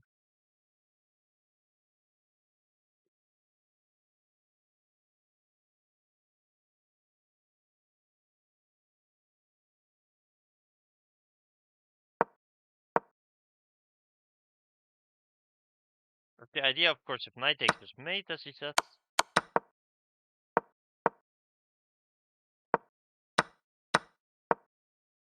Go rook g1 here. There is this move, rook g4. That is a move. And you cannot take the knight. And if when you move away, there's take, then you just lose a full rook. So I think that's the way to refute it. This not so obvious rook g4 move. It's going right into the line of fire. But you're leading with the queen, so you know that's not the best piece to lead with, and then you can force this straight and pick up the piece, the rook actually. Yeah, I don't think queen g3, knight f2, rook g1 works because of this rook g4 move that I just spotted. So you know that's I saw that, you know, that's why I wasn't too surprised about knight f2. Yeah, rook g4. Yeah, I saw that already like an hour ago. Okay, a loser as nerd, you're gonna have to you know, watch your language there. We're on a professional stream here. Nice find, chat's finding. Whoa. No. I found rook g4 before the chat. I found rook g4. Tim saw the knight f2 tactic before Sam for sure. He did, but he forgot about this rook g4 idea that I saw immediately. 98.5 accuracy. That is insane. That is insane. Yeah, I saw rook g4. But don't take that away from me. I saw rook g4 long before even like even the opponent, or I saw rook g4 long before either of them did, of course. Like, no, I'm kidding. They saw it way before me, obviously. Okay, see a trait in b6 on Kostya's board, and I was not sure what he was gonna try to do here. This doesn't seem too nice. Maybe bishop e6, trying to create this wooden shield, but I am not liking this position too much, if I have to be honest. Yeah, we do get bishop e6, creating the wooden shield here. Meanwhile, queen d3 is played on the board, so we might see knight f2, rook g1, rook g4, and yeah, resignation, I guess. But we know Matt's never ever resigned. So we're probably gonna see them continue playing this position with maybe something like knight d2. And then knight no, knight e5 doesn't work. Yeah, knight e2 could be a way to try and trap this, but then knight f2. There's, I guess, knight g3 to. Yeah, that doesn't help. You also go knight f2, so you cannot even trap the knight there. So yeah. Oh, this is on the board. Rook g4 just played. Let's look at the camera. Yeah, Matt doesn't look happy. Matt doesn't look happy. Yeah, rook g4 super quickly. She saw this in advance, of course. She's playing like a phenomenal game at the moment, I think. Yeah, rook c4 there. Whew. That's a hard blow. I think we're just straight up losing a rook here. Because the knight also gets out through f2. And I don't see what Matt can do about it. I guess he could sacrifice the queen, but this should be very winning for the for the black piece here with this e-pawn. Although you could try to double the rooks on the g file and do something, but after like queen f6, you're already threatening back rank ideas after that. So yeah, I don't know. I think black should be winning either way, but this could be the best attempt, possibly. Possibly. Could be the best attempt. See what you guys are saying about that. Queen g3 played, rook g4 played so quick. Wow, called by me. Tim did not call that. Can we get a timeout on Tim for talking nonsense? No, I'm kidding. I'm kidding, I'm kidding. Don't do that, Matt. Nice find, Tim Canada. Tim even finding the players, finding them. Yeah, yeah. Rook and knight for queen looks the best. Yeah, rook and knight for the queen looks the best indeed.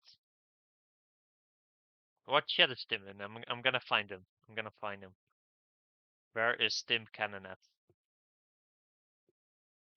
Where is Tim Cannon at? Where is Tim Cannon at?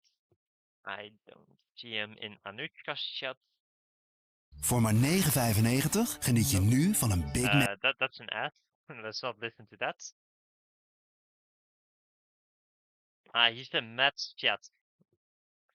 No, I do have mod powers there. I could give him a little timeout potentially, but I'll let it slide for now. I'll let it slide for now, just for you. Let's go back because I heard some moves being played, and Matt does indeed go for the knight and rook for the queen. And yeah, I mean Anushka should be winning here, but it's not that easy with, you know, the rook attacking on the g file and then running the h pawn down the board. Also possibly rerouting this knight somewhere. Like, let's just create a dream scenario for Matt here on how he could try to play this position. He could try to get something like this with the doubled rooks, the knight on e6, and this should be game over. But yeah, of course, Anushka's not just gonna shuffle the rook, so she should be playing a bit energetically here. But there are some ideas for Matt in this position.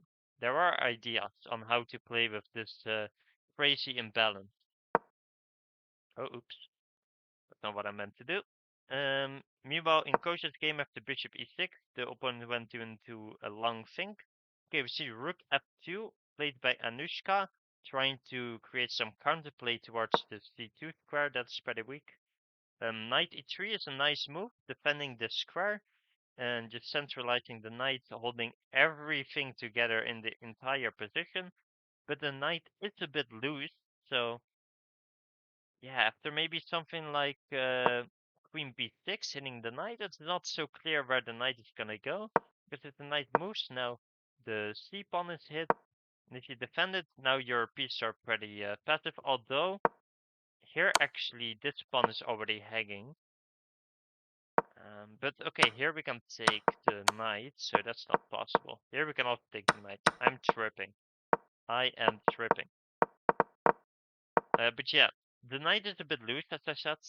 So, you know, it's not as easy as it seems. And if you go to d4, then b5 is incoming with the line opening to c2. So, yeah, not all that simple. Don't mind me hanging pieces, by the way. I should go back to the current position as well. 1 second here. We see b5 being played. So first going for b5, I thought something like queen b6 was a bit better to immediately ask this knight questions. And yeah, now Matt is gonna go ask questions really quick.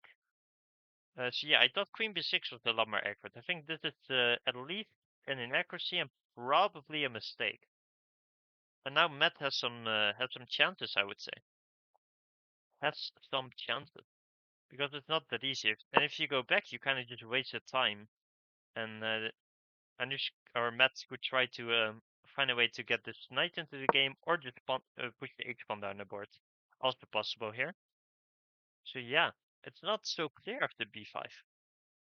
Meanwhile, in Kostya's game, should still be a 2-result game with the wooden shield here, but I think he just wanted an endgame with 0 risk, which is exactly what he got, but I don't know. I don't really like f4 too much. Although it makes sense, because the bishop was really bad, so activating it along this diagonal could be a good idea. Yeah, I know. We'll see. Okay, the opponent goes for g5, trying to open up the king and go for some counterplay, with maybe some like perpetual ideas with some like knight d2 and going back to f3. Stuff like that. Interesting, but down 22 minutes it seems. And meanwhile here, Matt is down like 8 minutes, but after rook g1, I don't hate this position at all. Where after queen b6, I thought that Anushka had a very clear advantage. Might be winning.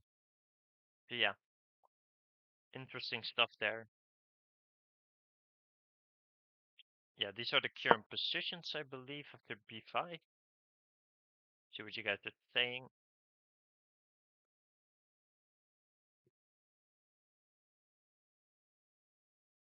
I feel like I've seen Matt and Anushka have a long training game where this happened. Matt was slowly improving, but then Blanche attacked it as Anushka finds. They're going to be a great teammates for years to come, for sure.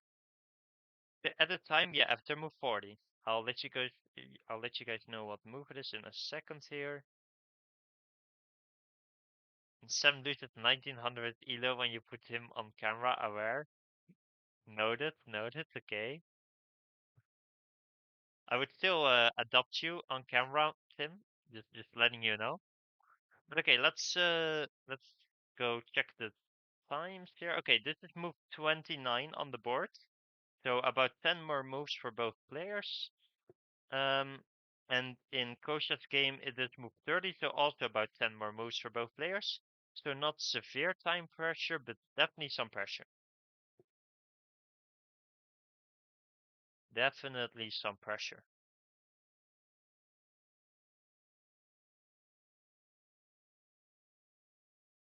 Queen f8. Queen f8 could be a way to defend, because after takes, and take,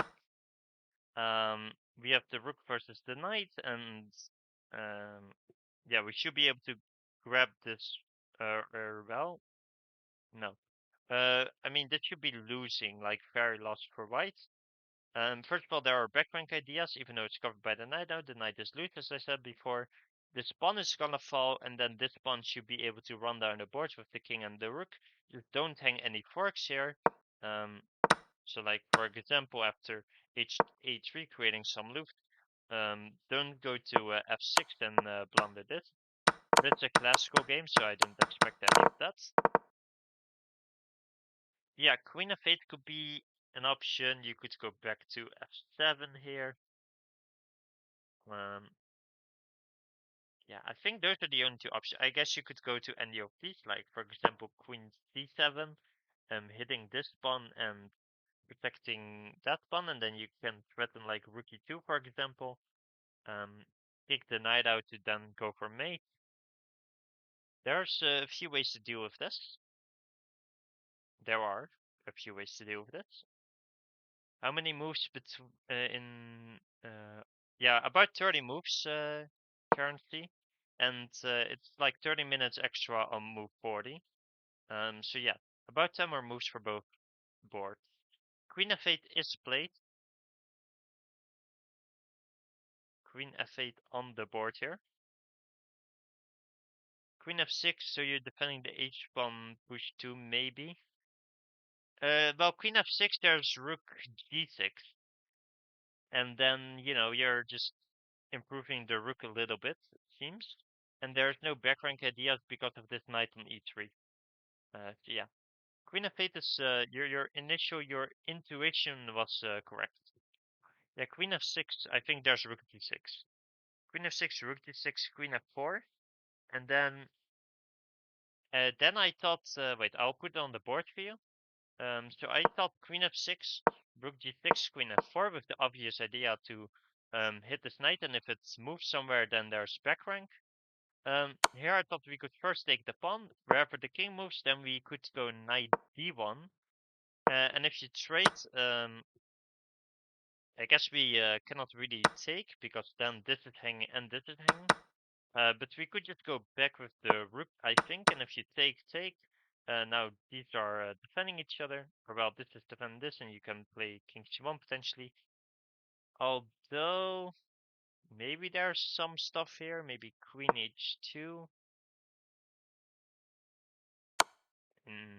There's check. Okay, move. So maybe if you go here, but then there's also check, and there's at very least something like this. Yeah, and there's no backward mate, so there should be at least perpetual there. Interesting move here, king c1. But now, king c1 is interesting. I was thinking something like h5, h4, but I guess he's just fixing his back rank problems by getting the king closer to the center. I would have been inclined to go for something like a3 to try and fix his problems, or g3, sorry, b3 or a3. But this worked. Please take the free pawn. h4 hangs. Am I missing stuff again? You just want to take here, but okay. I don't really like this though, for the black pieces, because now the king is gonna get hunted down. Like, this is already almost mate, and there's no real problems, I think, on the back rank. But yeah, I mean, the material stays even, that is true. Although, there is a rook hanging here though. So where do you want to take on f4? Oh, you just want to take on f4 here? And then after check. I mean, if you go here, it's perpetual, or you have to give your queen for the two rooks, which should be good actually. So I guess you could walk down, but here's there's also. Oh, you could sacrifice and go for mate. That's cool. Very interesting, all of this. But yeah, you could take the f pawn there. We saw rook f4 being played though, trying to trade off one of the rooks and, you know, taking some of the firepower out of this attack. And if this trade happens, then of course Anushka should be the one pushing for a win here. Yeah.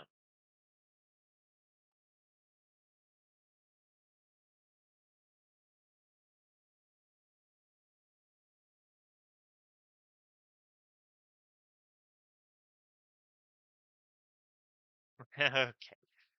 Okay. Yeah, rook f4 on the board, just trying to go into that endgame. Of course, Matt declines the trade and goes for rook g5. I believe that's what he played. Yeah, rook g5. And what happens now after rook takes h4?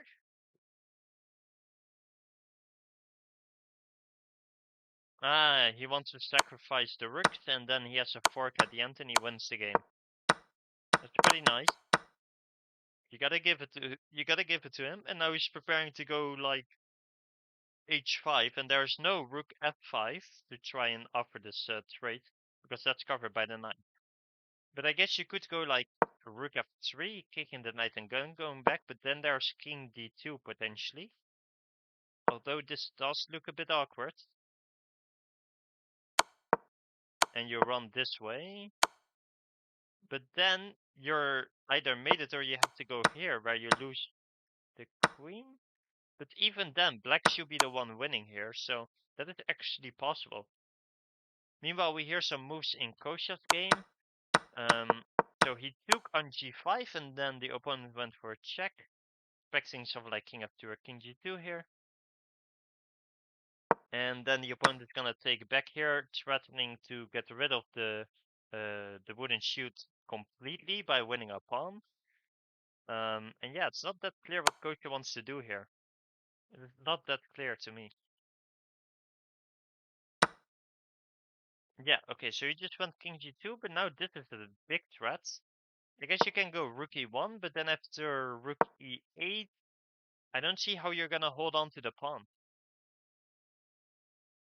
Yeah, I don't see it.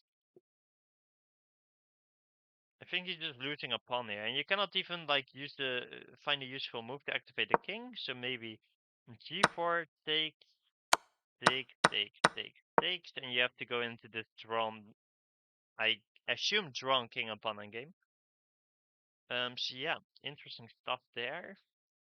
I still don't like this this f4 idea. I think I don't think I like it. Rook g5. Meanwhile, on the board still. Let's see if we have some more confession booth flip. I assume not. They must have been really locked into the games, because the games have been crazy. We saw that one from Anushka. Okay, we do actually have two from both Matt 1 and Anushka 1, it seems. And also a little kid. Very fun. Okay, let's go to Matt.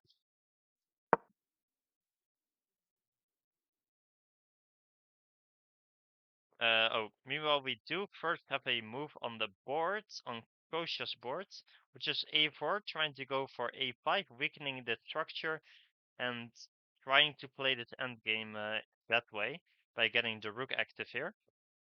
This is Kostya's endgame 101 technique. So yeah, if you want to get better at endgames, get Kostya's course. Just saying. You know, gotta hype up my my student there. So yeah, this is a cool idea to weaken up these two pawns and get a rook in. And then you could be pushing for a win, although it's not that clear. It should just still be drawn, but I guess you have some practical chances here. After maybe like c4 and rook b5. This could be possible. This could give some chances, I guess. So yeah, that's on the board. Let's try to look at this confession. Yeah, there's a fork after. There's a fork. Yeah. Oh, sorry. I can do it a bit slower. Sorry. So yeah, knight takes, pawn takes, king takes, then a5. Trying to break apart the structure and getting the rook in. And then after rook b8, for example, protecting the pawn, you could go for c4, looking at something like c5 potentially, to put some more pressure on this pawn. Although after c5, there could be b5. It's not so clear. You could also start bringing your king first, like king f2, trying to get to e4. But okay, let's look at this one. And if the king tries to come closer to support the pawns on the queen side, then rook b5, stopping the king from really doing much over here. Of course, you're always pinned, so you can never take. And yeah, this looks pretty good to me. Yeah, I mean, it's practically a bit harder for black, I would say, this position with our activity. His rook being very passive, whilst our is very active here. The king is gonna come in, try to gobble up that pawn. So yeah, very interesting endgame. Here rook g5, still thinking. I think she missed rook g5. I think she thought that she could just take and miss this tactic that I showed earlier. So yeah, she's going into the tank here. In Kostya's game, we see, yeah, we do see knight takes, gaining back the pawn, and then going into this equal pawn rook endgame, where Kostya's gonna try to weaken up the structure and create some practical chances. But this should be a draw, and they're both pretty strong IM. But I guess the opponent is also low on time, and rook endgames are always really hard, so there's a chance. There's a chance. Meanwhile, let's go listen to those confessions. Give me a second here. Let me get the. Oh, hey, why is this so? Why is this? Okay, the camera changed. Let me just adjust this for you guys. Give me a second here. That is better. I didn't notice. Okay, so as we see, rook c8 was played. Just going for this pawn, which I also saw. And now I thought either rook b3 or a5. And after take, take, we have an extra pawn, but it should just be a clean draw. So I think rook b3 would be the way to play for a draw. But then after king takes, a5 takes. If we go for these pawns, then they take this pawn, and this should also be a draw. So yeah, not taking immediately, but first hitting this pawn is very accurate. As it's something like a rook e1 trying to push the pawn now, I think there's just king e7 stopping the pawn push and still threatening this pawn. And then maybe something like rook c4 hitting this pawn. And if push either takes or push, and potentially there are maybe some practical chances for black. But yeah, very accurate move here. And now I think it's hard to go for any chances. So yeah, very accurate move on the time pressure. Impressive from the IM. Here Anushka's getting into some time pressure, and yeah, it's not looking super comfortable. This doesn't really come with a huge threat. I guess maybe knight g4, knight f no, not knight f5. Maybe knight g4 and knight h6 could be an idea, or just h5, h6 could also be an idea. Not sure. We see a5 on the board, but now after takes, and here this should be an easy draw, or even after take. I think you no, you can't because you push instead of take. So yeah, you would have to take. We do have an extra pawn, but after king f2 stopping rook e3, of course, I think you can just still go grab up the pawn, and there's not much white can do about this, and this should be a draw. So yeah, okay, we see takes instead of takes, and now after something like rook b5, this could be an idea. But yeah, I mean rook a1, take. I guess this is a cleaner way to do it. Not sure. Not too sure. But okay, we were gonna look at confessions. So we are gonna do that while we see rook b5 on the board. There's a lot more action happening on this board, so we're gonna stay on this one for now. Whilst I grab the confession book. If the knight moves and doesn't block, you trade a rook, right? Yeah, you definitely want to trade a rook. That's for sure.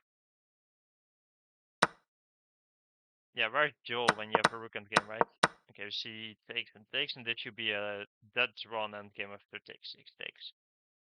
Confession.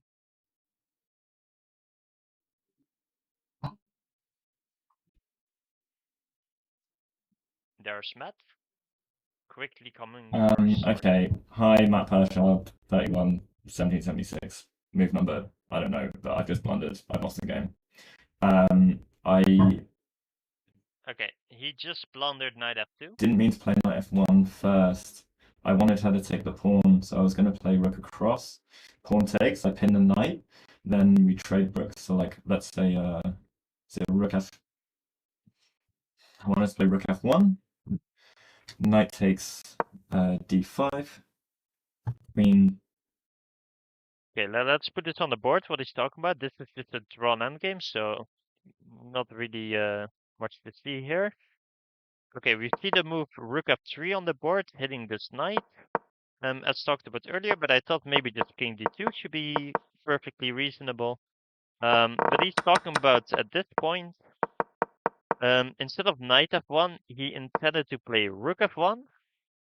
It seems like his brain just, clicked and he played knight f1 instead of rook f1 or something. Yeah, let's go back and see what he actually meant. So rook f. I wanted to play rook f1. Knight takes d5. Rook f1, knight takes d5 because the pawn is hanging, of course. Queen b3, so I'm just really upset. Yeah, he's pretty upset indeed. Queen d3 is what he's saying. Queen d3, pinning the knight. Rook takes. Oh, I think queen g3 is what he meant, sorry. Queen g3, pinning the knight, yeah, trying to win the piece. Meanwhile, this is the drawn endgame, not much to see there. But that's where you hear all these moves coming from. Rook takes, or rook takes, knight takes, and then I think you might, there's high potential to lose the knight, but I just, like an idiot, played knight f1, and now there's knight g4. And I lose. I get forked. I lose exchange. Yeah, Matt was really not happy there. Very devastated by this, like, you know, brain slip of playing knight f1 before rook f1. It happened to me and Maya. I played knight e2 instead of playing e4, and I could never play e4 again, which is like a crucial move in that position. So very understandable that this happens. It happens to everyone at least once, and yeah, it's super heartbreaking when that happens to you. But he managed to still create something interesting. And yeah, king d2 on the boards, and it's not over. It's not over. But yeah, it's very unfortunate that he just played knight f1 instead of rook f1 there. But it happens, it happens. Meanwhile, in Kostya's game, they agree to a draw, so we should get Kostya on the stream pretty soon now. Meanwhile, we also have Anushka. This is after the blunder from Matt.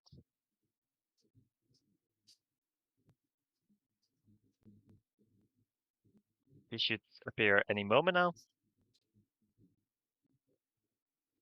There she is.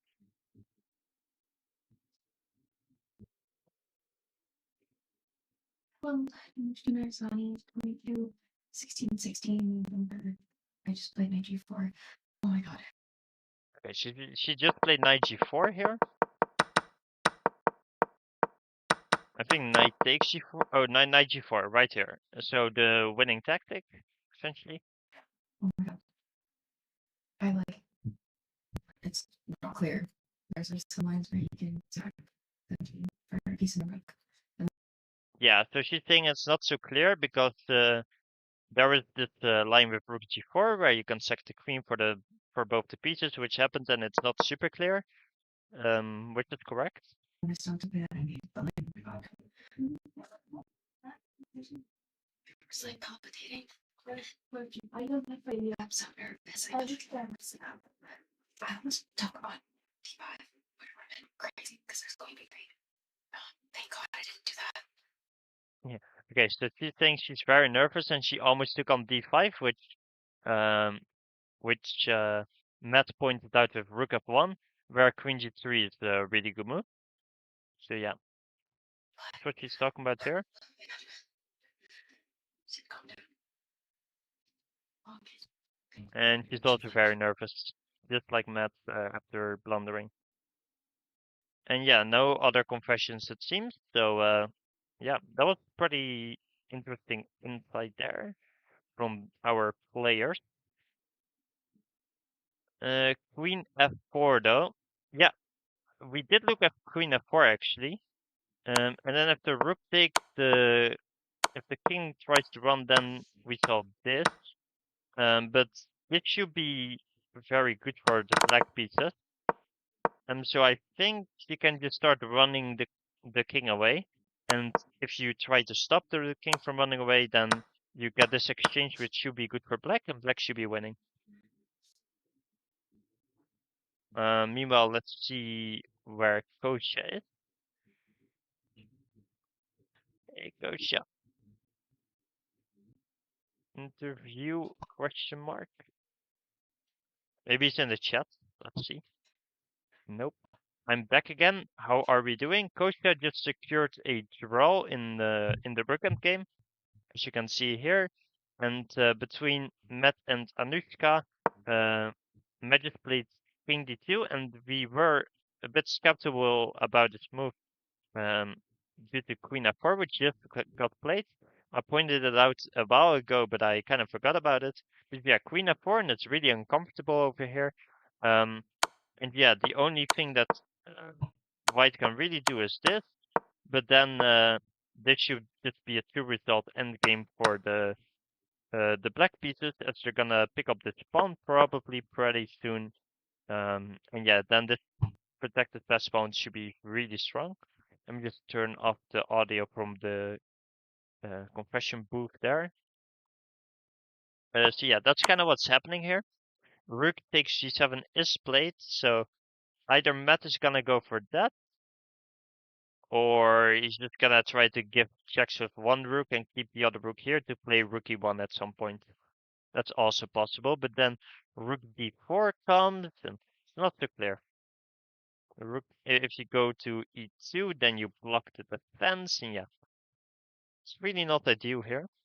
I think Anushka is just winning, but she does have 1 minute and 50 seconds on move 33, so she has to make like 7 more moves on increments, essentially. Unlucky for black.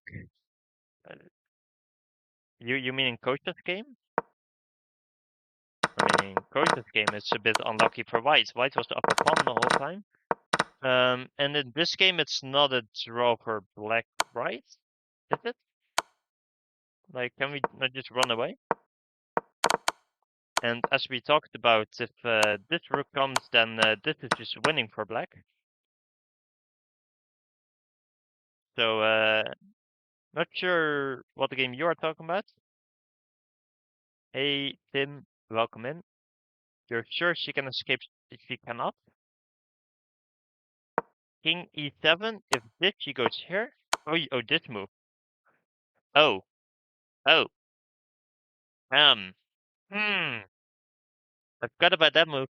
I thought we could just run forward and run out, but this knight covers. Oopsie. Okay, but she can go to this side. Check here, check here. You can of course not do this because of this. So you would have to go for check, and if you go down, can we not just continue walking down and you then you lose the queen. Ooh, so it's a draw. This is on the board, so now we have to see a rook g6 instead of rook f8. Yeah, I don't know how I missed that as well. That's my bad. It just didn't. Oh, I'm getting called.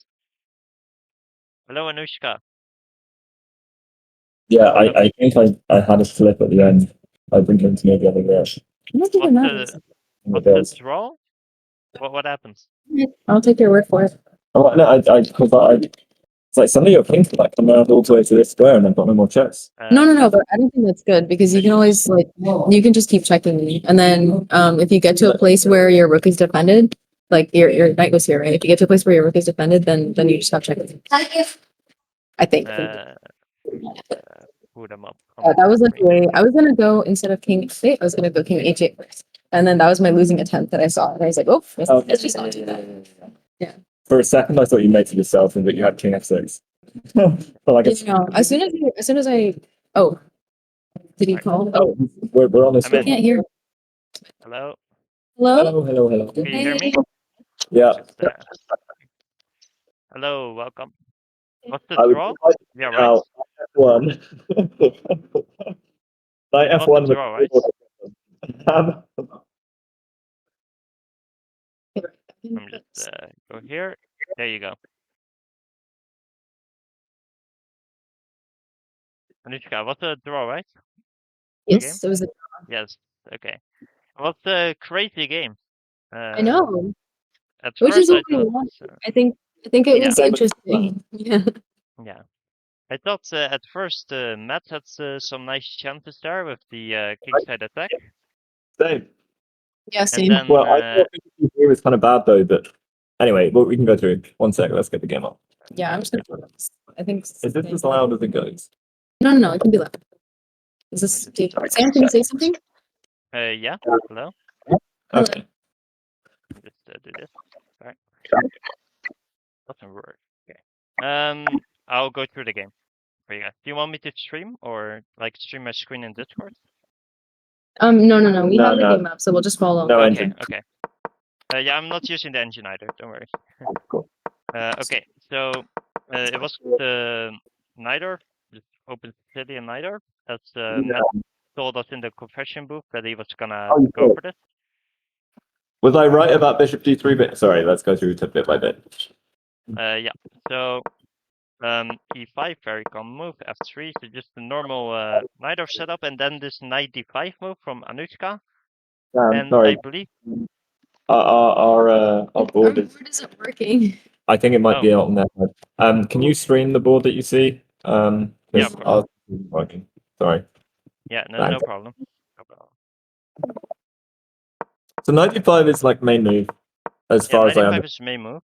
And Anushka, I believe in the confession booth, was talking about either bishop takes or knight takes, and that she was like leaning towards knight takes, then that you talked about it together once, and that Matt was thinking bishop takes or something. I thought bishop take. I genuinely thought that was Yeah. going to be bishop takes, b5, knight b6. We had the blitz game where the same thing happened. Ah, the 95, and I was like, take with the knight, and you were like, you have to take with the bishop, and I was like, no, I can take with the knight. Yeah. So that was what I said. After bishop takes, Sure. pawn takes, knight d7, long castles, knight b6. Mhm. Matt told us that his idea was knight a5, which is really interesting. Yeah, you sack a Attacking the pawn, and he's not gonna take on b7 now. He's gonna play bishop c4, and he's gonna get great activity with all of his pieces being pretty active. And giving this pawn is not that bad, because this pawn basically blocks us from targeting this weak d6 pawn. So opening it up. We will pick up e6 at some point in the future, though. If we get a c4, because if the queen's on a5, because it's taking a knight, we get c4. It's pretty juicy. Yeah, that's also that's nice. So yeah, We can't see anything still. So yeah. I've got that position in my head because that's what I was thinking about for like half you a game. cannot see my screen. Yeah. Nope. It's like it shows that you're live, but it's a black screen for us. Oh, that's weird. I'll go through it a bit slower then. Okay.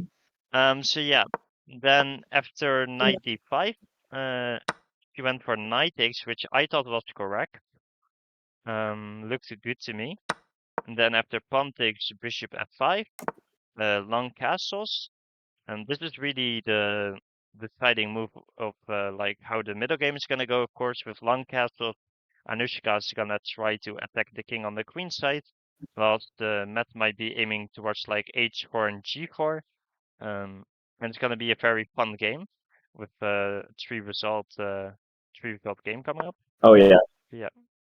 If you saw the Korean view, that's what I was going for. Because I thought if I played something like c4, I thought I might have better chances than if I played the knight off. But I wanted to play a like aggressive game.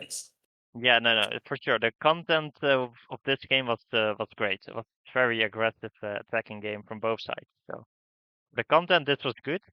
For your results, maybe C4 would have been better. Because of course neither of is really what Anushka loves to see. So yeah. Oh yeah. But so same for me though. I beaten a CM with the night off. So That's you true. know. I saw that game too. Yeah, that was that was a great game. Yeah, very much so. Oh no. So yeah, continuing here. After long castles, the knight d7, which was the fine move here. Bishop d3, which Matt thought was an inaccuracy during his confession in the confession booth. And yeah, It makes sense, like because light squared bishops, like the pawn structure. But the problem is that she can instantly trade off the dark squared bishops, which is exactly. a problem. Because you never take with the pawn, of course. You take with the queen, and then after bishop g5, which is the very obvious move, because in the Sicilian with these e5 structures, you always want to trade off this dark square bishop. So yeah, you allow that, and then black doesn't really have any problems Zero after problem. that. So yeah, you went for king b1. The trade happened, and at this point, I thought it was a bit nicer for Anushka the position. Yeah. I would have given her the edge, and I would have loved to have her position here. But then she went castles, and I wasn't too sure about that. Yeah, I regretted that actually. I don't Yeah. think that was. But I didn't know where else to put my king. Yeah, it's super natural to go for castle. But I thought maybe something like rook c8, going for knight c5 to trade off the knight and get a very nice endgame there. So F4 is not a threat here. Like if I don't castle, is f4 not coming? No, f4. If he takes, you just recapture with the knight, and you get the nice knight there. And if he goes like f5, like I guess I can always take If back he on goes f. for f5, you can just go like knight f6, for example, and you're hitting this d5 pawn. And if g4 ever, you can probably just take straight, and then you should be okay. If Okay, that yeah, makes this sense. I didn't understand. But that makes a Yeah. lot of sense. Yeah, trading is so natural, but then this h4 and g4 comes, and very nice for white to play, as we saw in the game. Well, After he played g4. Say again? I thought I was worried about my position after G4. It felt intuitive. Like I was saying, this is more an intuitive Oh. move than pure calculation. I thought g4 was great myself. Makes a lot of sense. Oh, it makes all the sense, but like I thought maybe h4 first though. I did also think about H4 first, but then I saw F5. Yeah, h4 f5. Yeah, and then g4. It's like f4, and then you have to move the queen, and it's not that clear. So yeah, g4 on the board. That got played, and then takes was good. A lot of people in the chat were suggesting h4 instead of h takes g4. But there I thought maybe g5. Yeah, I was also good. My whole plan was G5 just to stop this knight coming around, and then also I can like take the pawn and like open up the G file. So like Yeah, G5 is always plan. Makes total sense for sure. But I was worried about knight B6, knight C4 Knight b6, knight c4. at times, yeah, as the general plan, because you've got pressure in the center, and the knight on C4 is also annoying, and you can follow up with B5 and things like that. I think it's a bit too slow. I think you're Yeah. fast enough if you like lift your rook across to h3 Yeah. or h4. Maybe And a bit later, but like yeah, Weird. I think you are faster. Oh. What'd you say, Anushka? I was saying it felt like a weird opposite sides casting situation because it didn't feel like my plan was to go for queen side while he goes for king side. I felt like he was playing in the queen side and I had to play king side, and I had to play kind of in the center and in the king side also.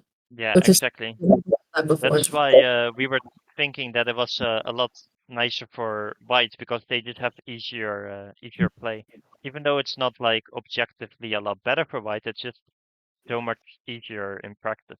While I was playing it, that's what I was like feeling. Like not like specific moves, but I definitely felt like much, more cramped, more weaknesses. Yeah, exactly. The weaknesses. Like that's the thing. Like I was like, didn't feel happy in this position. So you thought your worst way? Yeah, I would have it's tough. loved to have this match. Like, I must admit. I'm gonna lift the rook Well, across I was worried to. about in the long term. Like I was worried about long term, but it's black consolidating and just having these monster passes. I didn't have a single pass. It's really hard to consolidate though. Differently. Especially after rook c8. I thought rook c8 was the step in the wrong direction. I thought you maybe had to play g6 here already. So after rook c8, you went for g5. I thought the rook g1 and you immediately go here. I didn't think about rook g1. Okay. Yeah, the whole idea is of course this. Like way earlier in the game actually, but yeah, I didn't think Do you about see it. how everything I'm doing is just like trying not to die? Yeah. Like, every single move I'm making is like, please don't kill me. Yeah, I think Matt underestimated his position. But yeah, here you just kind of have to go for the kill. Right. It seems. That's a simple plan. Didn't even do that. Say again. Okay. That's good to know. Yeah. And yeah, I thought rook c8 was it was too slow because now with g6 you're not in time, and if you don't go g6, king g7, rook h8, then it's getting a bit uncomfortable. I didn't think I had time for that though, because g6, king g7, I felt like h4, h5 was just gonna come like before I had time to do anything. Yeah, because like g6. Can I see it on the board? Yeah, here's g6 and h4 you were worried about. King g7 and then just like h5. And then what do I do? And then with the threat of taking, I thought you could maybe get your queen out now. Try to Like, test at the it. very least, there's like, I don't know. Yeah, takes or h6 check or there's so many things. Well, and then the queen. taking this would be like suicide. You have to keep it here.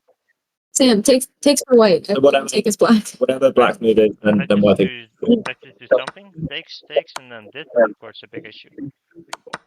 Right. So what if this? What was your idea here? Well, here they have h6 checked at the very least, but I still think even takes is like If h6, you just go here. equal position. I mean, this But what is if completely fine for you now. if they take? Am I taking first? If they take on g6, I would Are we just taking recapture immediately to keep your rook on the h file to contest that. And then maybe something like a knight f6 next. Or even knight f8 sometimes, possibly. I'm not sure. But yeah, this looks okay. Even though it looks scary, it looks okay. To be in this situation. If knight f8, I would think I would just go 92, 94. King and one single pawn in front of me. Oh. Yeah, Also, but you're gonna put your heavy pieces next to it, and then there's not really much to This do. is something that I need to learn. Actually, this is something that I have no idea how to defend, like, or what's Yeah. safe and what's not. Because I definitely like I saw this in my head, and I was like, yeah, well, I can't do that. Surely, I don't know. I mean, yeah, but if you look at this, where's the attack gonna go? You have the H file just as much under control as Matt.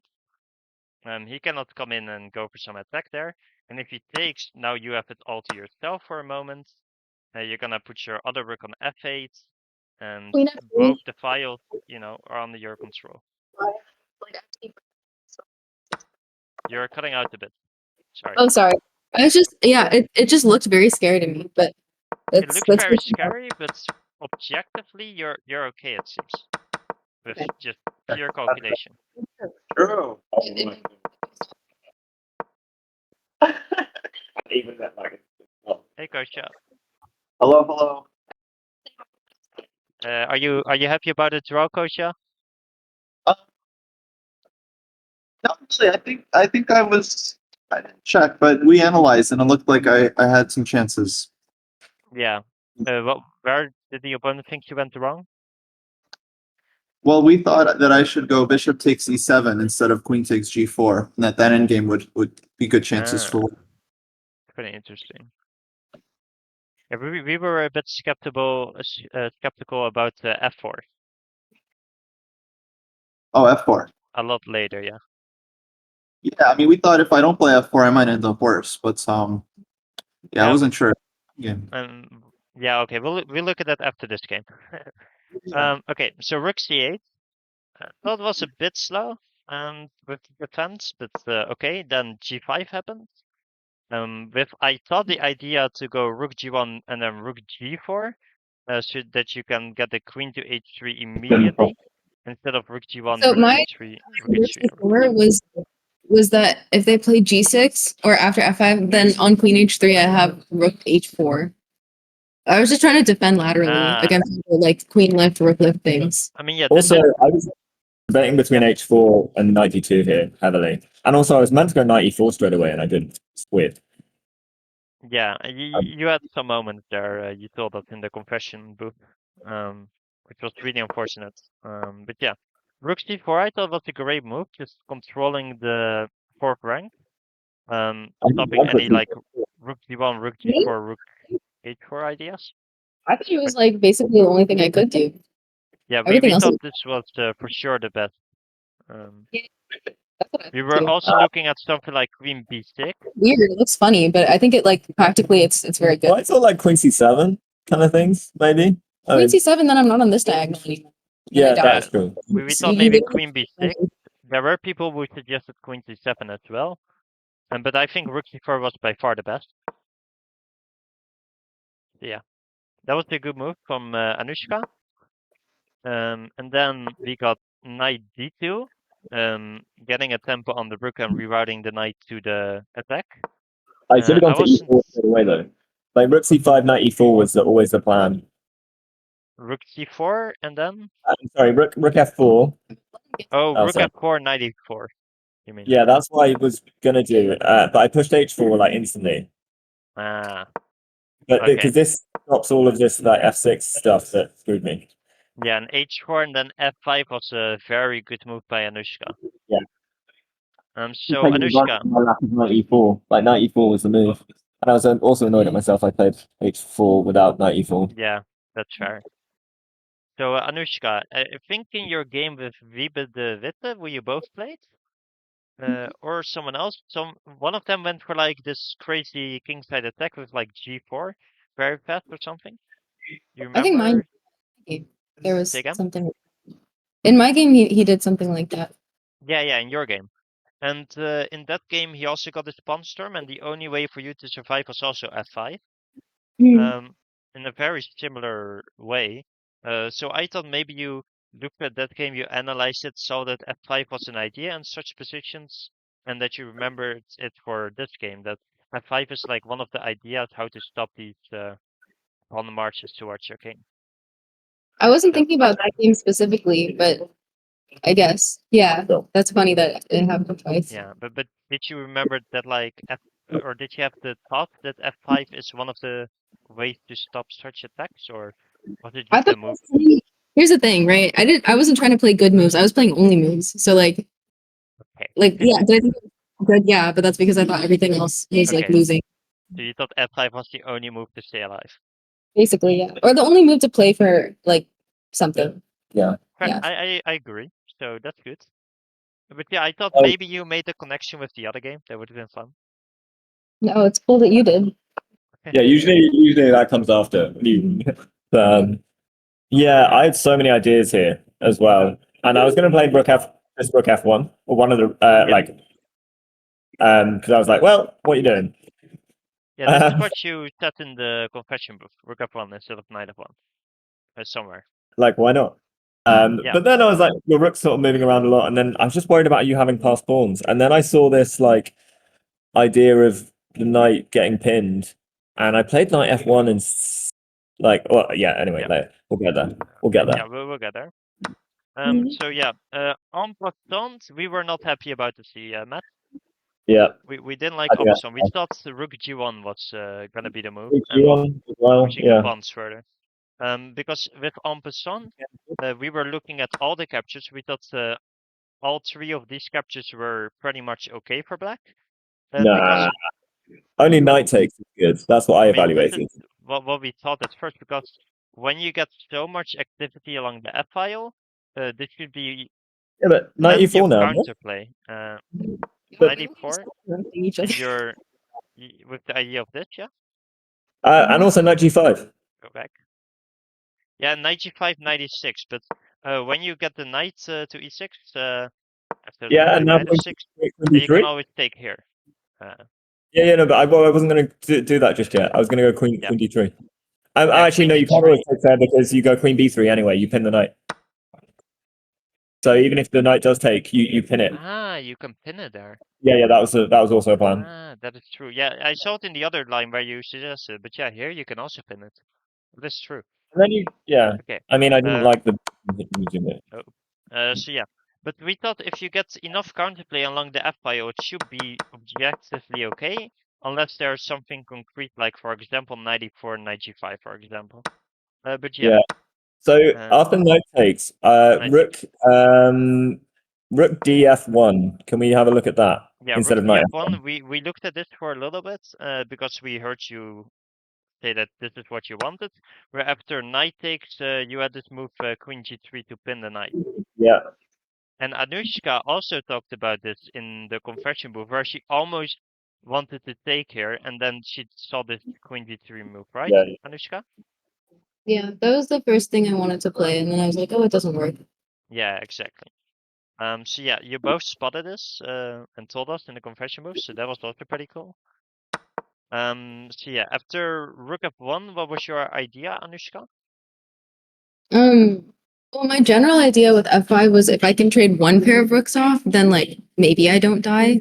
That was like it's like the least words way to say that. Yeah, and if I don't die, then I'm better. So yeah, just trade everything off that I possibly can. Trade queens, and then then I survive. And then maybe some like queen e8, getting the queen in somewhere. Yeah. I thought that as well, so that's good. And then, of course, I get this like brain slip from Matt that I also had in Maya. I wanted to play e4. The next move would have been knight e2 100%, so I played knight e2 before playing e4, and we had a horrible position. So it just happens, you know. It happens once and then never again. So you got your one time, Matt. Never gonna happen again. I don't know. This stuff has happened a couple of times now. I don't know what to call it. Yeah, yeah. But in any case, what I have taught myself is just to, when I like want to make a move, I hover my hand above the piece, and then I just make sure this is the move that I want to play, and there's no like queen sacks in their position, to obliterate me or something. Yeah. So maybe that could be useful. But yeah, knight f1, and then there was this move knight g4, of course, forking the queen and the fork. Everything, forking me everything. Like, Yeah. and if I don't sack the queen for both pieces, I think like I just get like, so it's got to be. I spent a while having a look at this. At first, I thought I had the resource, and then I realized I didn't have the resource. And then I was like, well, at least I get two pieces, and I've got activity. But I just thought rook f4, and I'm done here as well. Yeah, definitely. I blundered here. I don't think rook f2 was good. Yeah, it was rook weird. f2, we didn't quite like, and we also didn't quite like f5, b5 also. Yeah, when you played both of those moves in a row, I was like, I now have a chance to hold. But unfortunately, after like queen f8 could have given Anushka some trouble, but queen f8, then it should be okay for Anushka. Queen f6 would have given me trouble. What are you saying? No, queen f6 would have given Anushka trouble, I think. Oh right, yeah. So yeah, queen f8 was good. And then we were also not too sure about king c1. I got to defend the knight. Right, but then the queen f4 that happened in the game comes in. Yeah, but that's fine. I'm not playing for a win here. Okay, fair enough. Yeah. Like, what else am I supposed to do? Otherwise, the knight hangs. I don't have anything. Yeah, no, that's fair. We were just looking at something like h3, something like this, just to create loot, and then maybe reroute the knight somewhere, and you always have this pressure to watch the king. Yeah, that makes sense. But yeah, this was also okay. And after, can you hear me with this? Okay, let's say you give left, and then rook f3 comes. Because then I lose an exchange. My idea was I lose an exchange because the knight moves, and then not an exchange, but the knight moves, and now rook f1, and I lose. And you have to trade, and then you lose. That is true. Yeah, that is very much true. That's exactly why I had to play king c1, or in my head anyway. Yeah, that looks correct. That looks correct actually. I missed that. Okay, so yeah, and then rook f5. No, rook f4 from Anushka. Yeah. Did you miss the back? I think from here, I don't think we could have played any better. Like I feel like we played pretty accurate. G7 doesn't work. Yeah, but did you miss it when you played rook f4, or It was doesn't. this on your radar, Anushka? I thought this was good for me. No. No, after rook g5, I've got tactics. No, are you saying rook takes g7 works? Oh yeah, rook g5. No. I'm just saying, did she miss rook takes g7 later? No. Like when she played this. Okay, did she this idea?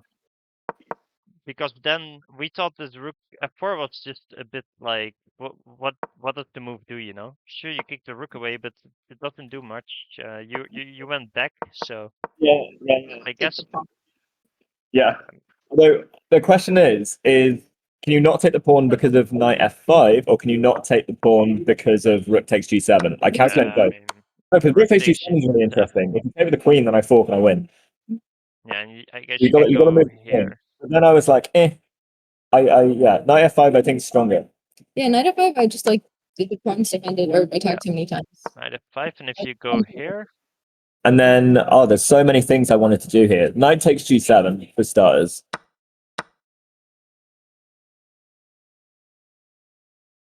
I had something. No, sorry, not knight g7. Okay. No, because you take the rook. Oh, sorry. I had something cooked.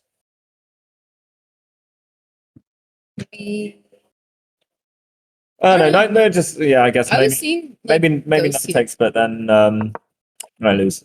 I just thought that if I put my rook on h7, then I don't really have that. To be honest, I probably could get away with knight takes g7 because I think I have some weird pawn maneuvering. What if you just like wait? I don't know. I can't do anything here. But yeah, I can wait. I move my king. That's a good shout. Yeah, Just you don't have to take her, and then Ooh. because what is she really gonna do? Is also a good question here. Well, we're gonna have to. We got like 4 minutes until. Oh, of course.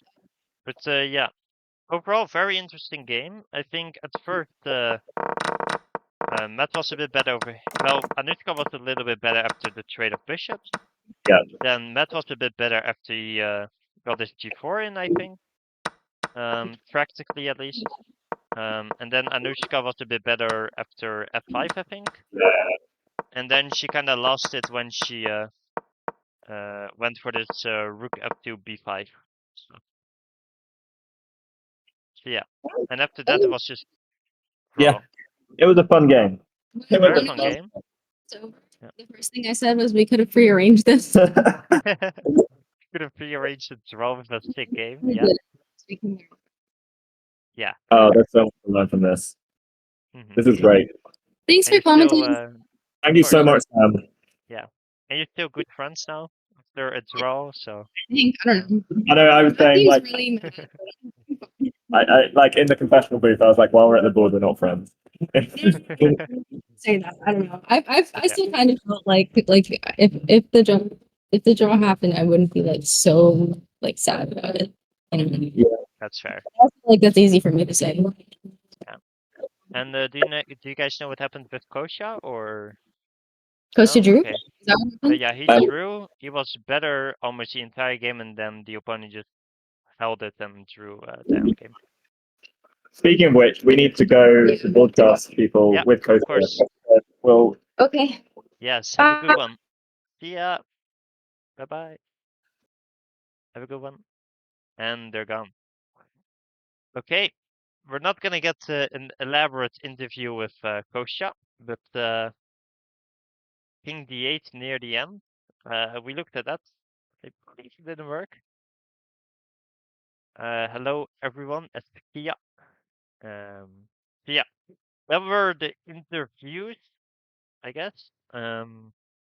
So a draw on both boards, not too bad, not too bad.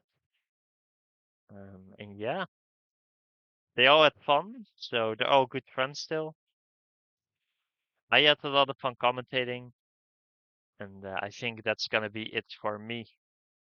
So thank you all for watching on all channels, and I won't see you guys this tournament anymore. I think this is my last session of commentating. So have a good one, and I'll see you guys in chats probably. See ya.